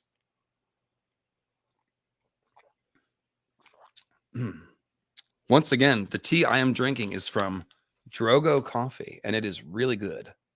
So check them out on the web, Drogo Coffee. Friend of a friend. And thanks once again, Crimson Templar. Very much appreciate it. Enjoying the tea. So, Great Empire of the Dawn. And it starts off talking about Yiti. This is in the Yiti section. Let me break out another lozenge here. All right. A fabled land, even in the Seven Kingdoms. Yiti is a large and diverse country, a realm of windswept plains and rolling jungles and rainforests, deep lakes and rushing rivers and shrinking inland seas. Its legendary wealth is such as to allow its princes to live in houses of gold and dine on sweetmeats powdered with pearls and jade. Lomas Longstrider, awestruck by its marvels, called Yiti the land of 1,000 gods and 100 princes, ruled by one god emperor. Let me pull up. Shoot, I forgot to put this in my Photoshop. I have a really good Yiti art from Unseen Westeros project. I have to, in fact, I've got 3. I have to show them to you. It's by Henrik Zaringer.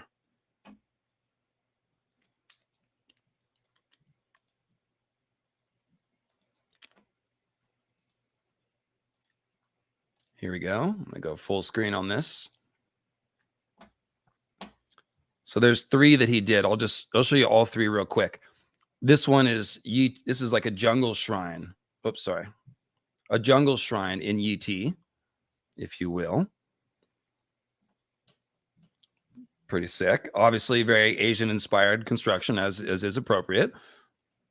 Here is, this one's called Yiti Hills.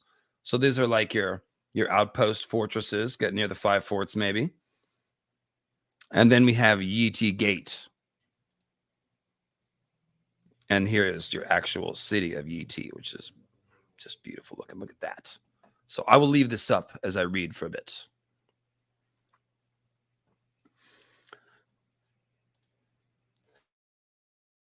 Ah, there it is. Those who have visited Yiti, as it is today, tell us that the 1,000 gods and 100 princes yet remain, but there are 3 god emperors, each claiming the right to don the gowns of cloth of gold, green pearls, and jade the tradition allows the emperor alone to wear. None wields true power, though millions may worship the Azure emperor in Yin and prostrate themselves before him whenever he appears. His imperial writ extends no farther than the walls of his own city. The 100 princes of whom Lomas Longstrider wrote rule their own realms as they please, as do the brigands, priest kings, sorcerers, warlords, and imperial generals and tax collectors outside their domains. So that's and there's a related point I want to make.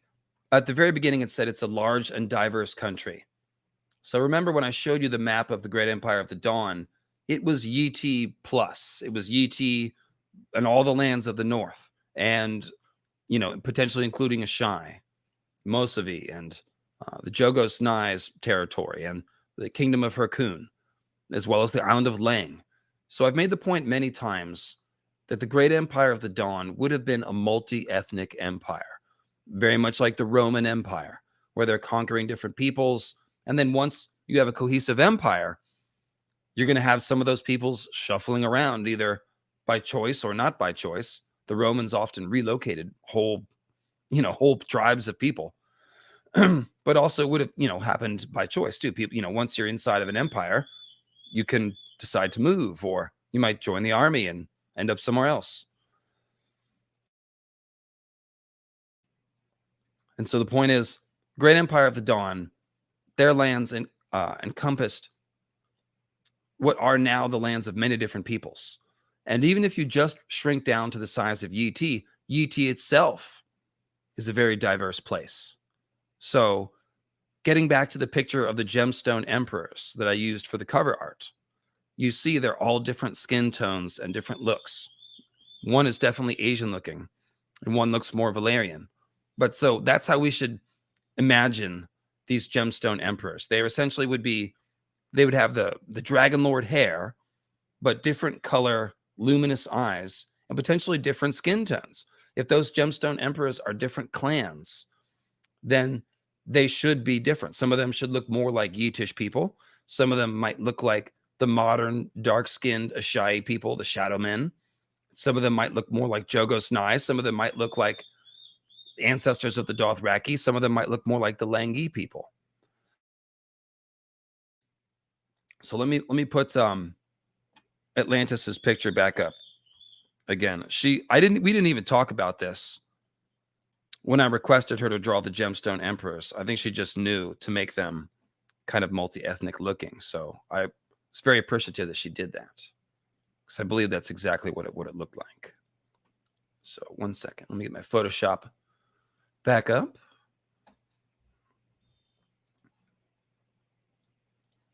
So here is Atlantis Morset's Gemstone emperors once again.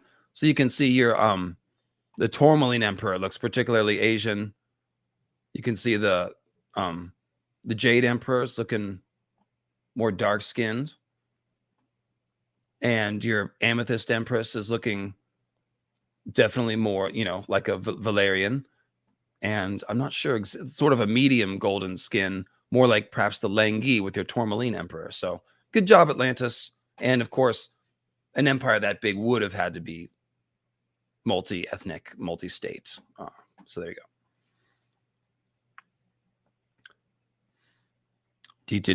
Getting back to the Yiti history narrative.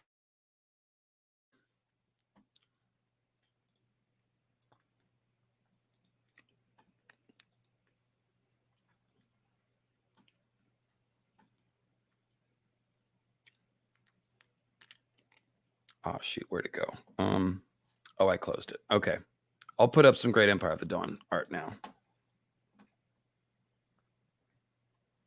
Totally smooth presentation of art here. This one is called Lost City by owner Kylie. And I always use this for my picture of like Asshai'i before the apocalypse. That's what it would have looked like. It just happens to be built on the end of the peninsula right there, kind of like Asshai'i is. Some of the architecture is similar to some of the Asshai'i art. So this is my sort of dummy Golden Age Great Empire of the Dawn picture. You guys should probably be familiar with it. Once again, that's by owner Kaylee.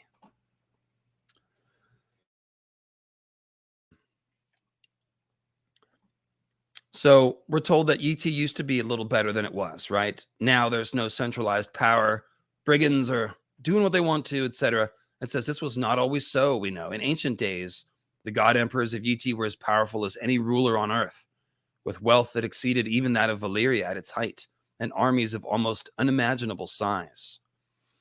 In the beginning, the priestly scribes of Yin declare all the lands between the bones and the freezing desert called the Grey Waste, from the Shivering Sea to the Jade Sea, including even the great and holy Isle of Lang, formed a single realm ruled by the god on earth, the only begotten son of the Lion of Night and the Maiden Maid of Light, who traveled about his domains in a palanquin carved from a single pearl, and carried by 100 queens, his wives.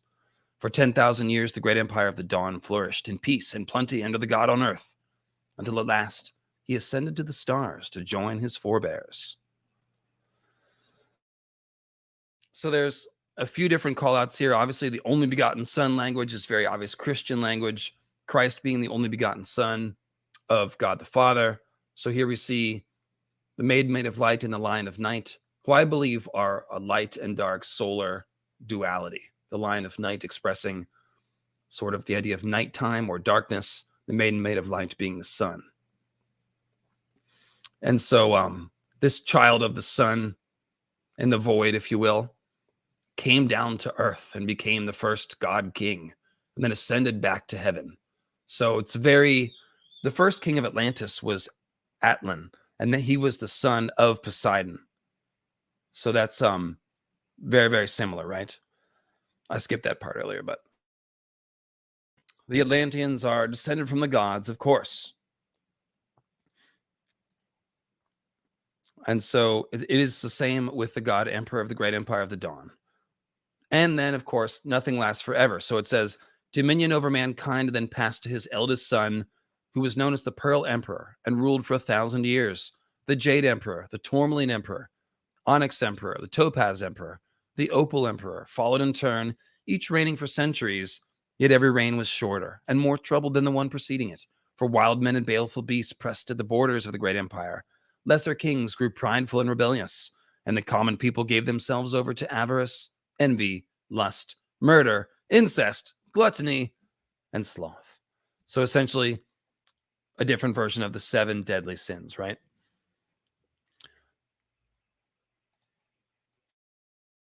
And this is all before the Bloodstone Emperor, mind you. So then it says, when the daughter of the Opal Emperor succeeded him as the Amethyst Empress, her envious younger brother cast her down and slew her, proclaiming himself the Bloodstone Emperor and beginning a reign of terror. He practiced dark arts, necromancy, torture, enslaved his people, took a tiger woman for his bride, feasted on human flesh, and to cast down the true gods to worship a black stone that had fallen from the sky, which is obviously a piece of the broken moon. Oh, wait, I added that part in. Many scholars count the Bloodstone Emperor as the first high priest of the sinister Church of Starry Wisdom. As we know.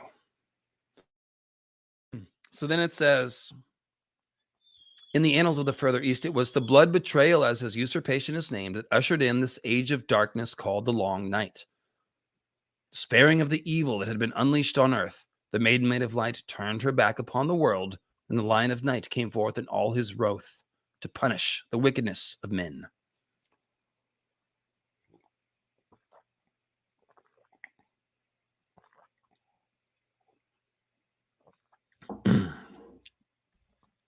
So the rest of it, you guys know how long the darkness endured. Then along came ASOIAF and bloody, bloody, bloody. It says, yet the great empire of the dawn was not reborn, for the restored world was a broken place, where every tribe of men went its own way, fearful of all the others, and war and lust and murder endured, even to our present day. Or so the men and women of the further east believe.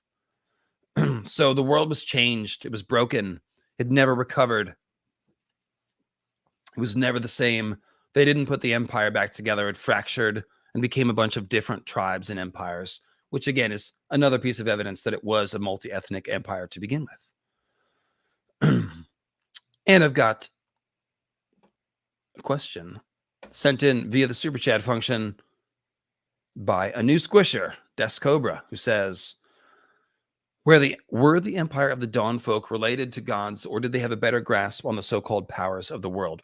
Well, I don't think there are gods in A Song of Ice and Fire, really. We know that some of the quote-unquote gods are actually magicians, like the Green Seers in the Weirwood Net are really the old gods. Maybe R'hllor is some entity. Maybe the Great Other is dead Knight's King Spirit, something like that. But there aren't really gods here. This Song of Ice and Fire, when we're talking about god men, we're talking about people reaching up and trying to become gods. So this idea that we're descended from the gods, sort of a different thing. This is sort of implying, it's really a way of commenting on the sacredness of life itself. Say that life comes from God, it comes from the heavens, it comes from this place of purity and creation, which is beyond our understanding. That's really more the context for that. Oh, I got another new squisher. PD McSquisher. Hello. Welcome to the club.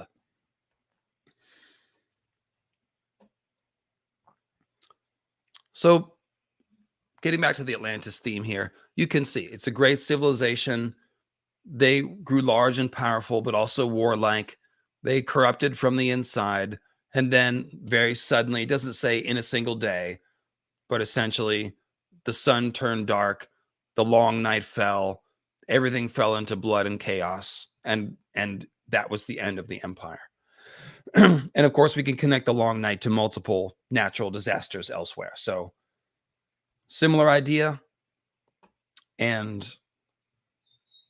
again, we still have people trying to go to Asshai'i or to learn the knowledge of Asshai'i, just as people in our own world are trying to learn the secrets of Atlantis, through witchcraft and sorcery or through archaeology.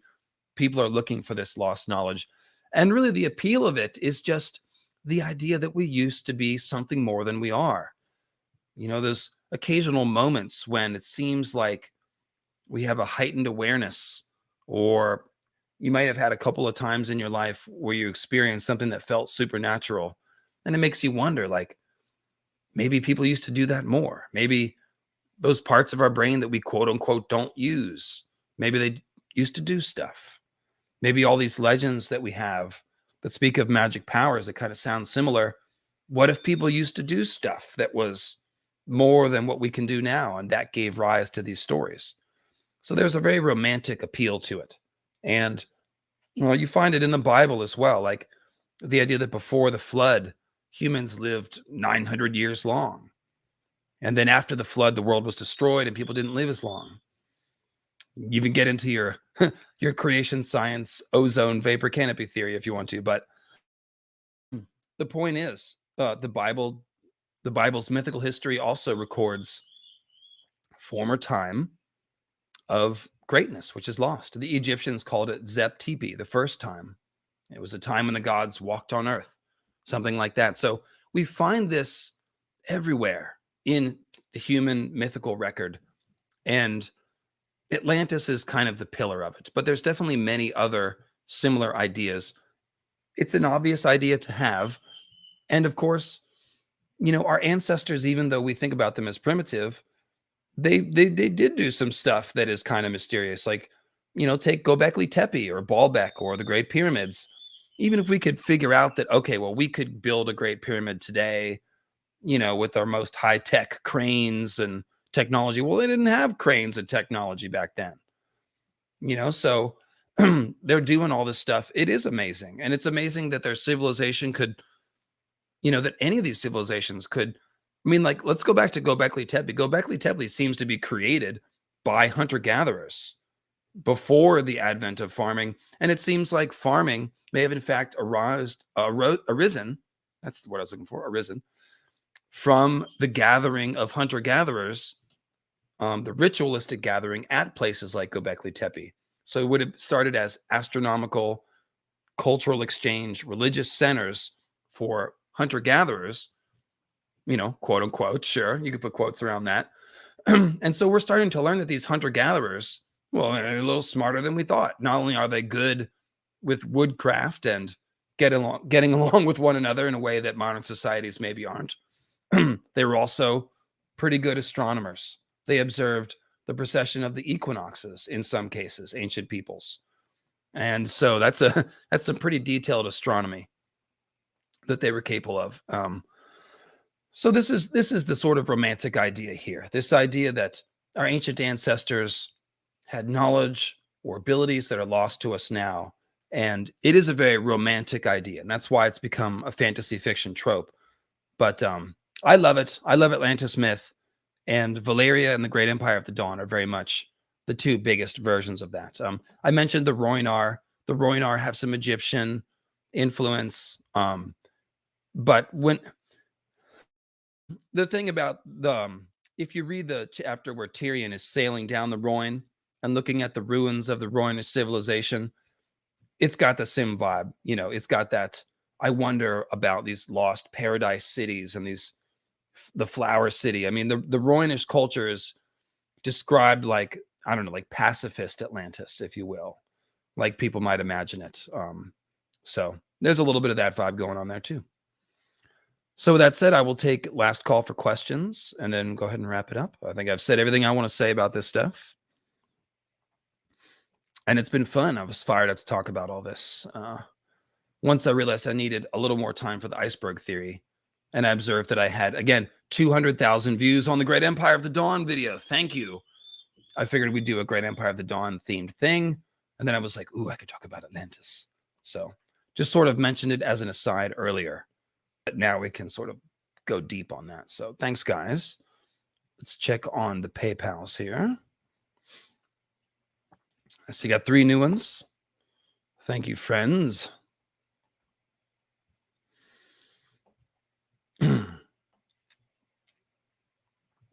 Let's see. Yeah, Glenn Thrasher sending in a PayPal. Thank you. 1 second, guys. So the iceberg is not a theory. The iceberg was a live stream, Dawn, that I did. You find it right on the top. If you click the videos tab of my YouTube page, you can see all the videos I've ever done in the order that I did them. So if you're looking for a video and you can't find it in the playlist, you can always find it in the videos tab if you just keep scrolling. But yeah, the iceberg stream was just a 4-hour live stream where I went through all of my theories and the ones that I talk about from simple to complex with art. So it's pretty fun. Check that one out. So yeah, last call already. Yeah, it's been 2 hours. We're 2 hours in. Here we are. So soon. So thanks, Glenn. Glenn is talking about Alt-Shift-X. Notice that he mentioned the science fiction theory. Yeah, he's done a couple. So I stole the iceberg theory idea from Alt-Shift-X, although I think it's been around longer than that. But he did a theory iceberg of all of Song of Ice and Fire theories, and I figured, oh, I'd do one of my own theories. So yeah, I'm sure he dealt with the science fiction one. But I'm probably going to take that one on at one point and talk about it too, just to get it out of the way. So actually, I will say something about that here.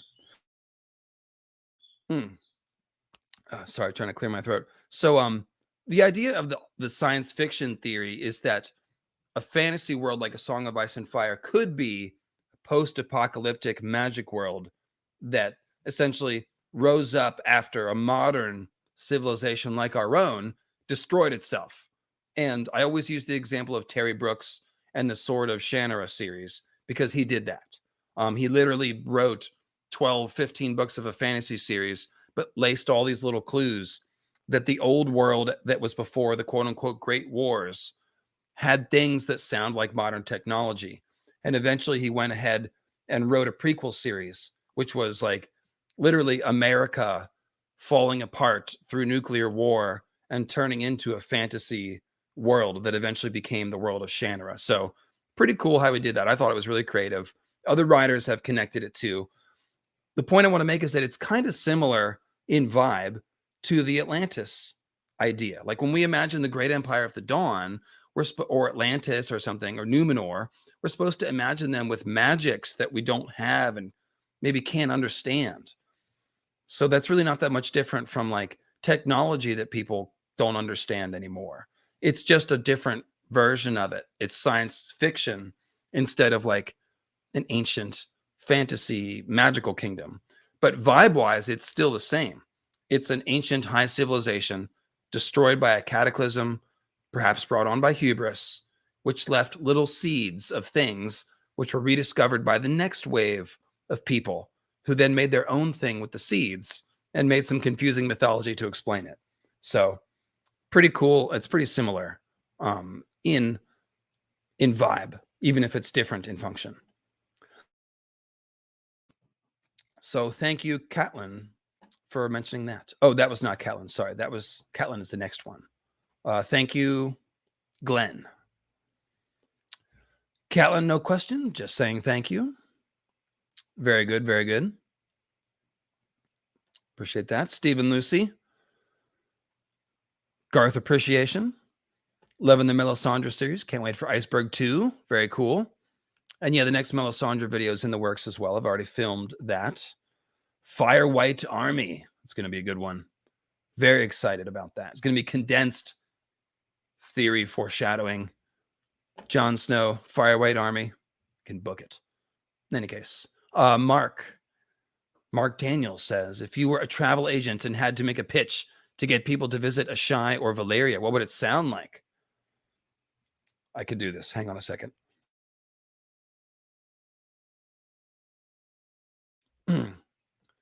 Why visit dusty old Karth when you can go straight to the source of ancient, a city older than all the cities in the world? No, it's not Karth. It's not Yiti. Only one city can make that claim. And that, my friends, is Asshai'i, the largest city on the world, with room enough for Karth, Atlantis, Old Town, and King's Landing within its massive walls. That's right. Yeah, I don't know where else to go, but I'd definitely be glossing over some things. Corpse City? No. That's just metaphor. People faint when they see it. It's so magnificent. They look like corpses. We've got fainting cots for people when they see the glory of Stygiae. Shadow? No. Who wants the pesky sun? In fact, why take a vacation in the sunny tropics and get skin cancer when you can go to Asshai'i by the shadow? It's as good as sunscreen. There you go. Asshai'i by the shadow. Good as sunscreen. There's the tagline. All right. So that would be the last PayPal. Thank you, friends.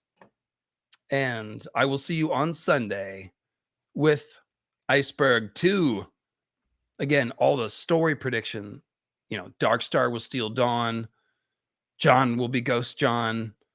Danny will be a hero. And yes, Grey Waste Tim, I did get your Squisher question. I was saving that for Squisher Talk because I'm going to go back. I've got a Squisher. I've got a Biter Merling section of the Iceberg Theory. So I'm going to save your Squisher Talk for then. I did get it. Thank you. And I got your tweets too. In fact, I retweeted your tweets. I think I was pretty impressed by your, didn't I show you a Grey Waste Tim tweet? Yeah, I totally did. Yeah. There you go. You made it into my personal life, Grey Waste Tim.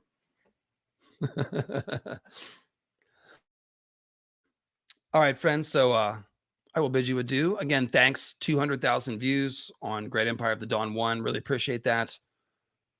Definitely feels awesome. And yeah, we're trucking towards 40K. We'll have a little celebration then. And yeah, I will see you on Sunday. Yeah, exactly. Yeah. Better for the iceberg. On the same page there, buddy. By the way, look at that profile picture. That's a handsome man right there. Dinner is coming. He's got a beard. He's cooking us dinner. And That's a good fellow. It's good people. All right. There you go. I embarrassed you. I'll see you on Sunday, guys. Cheers.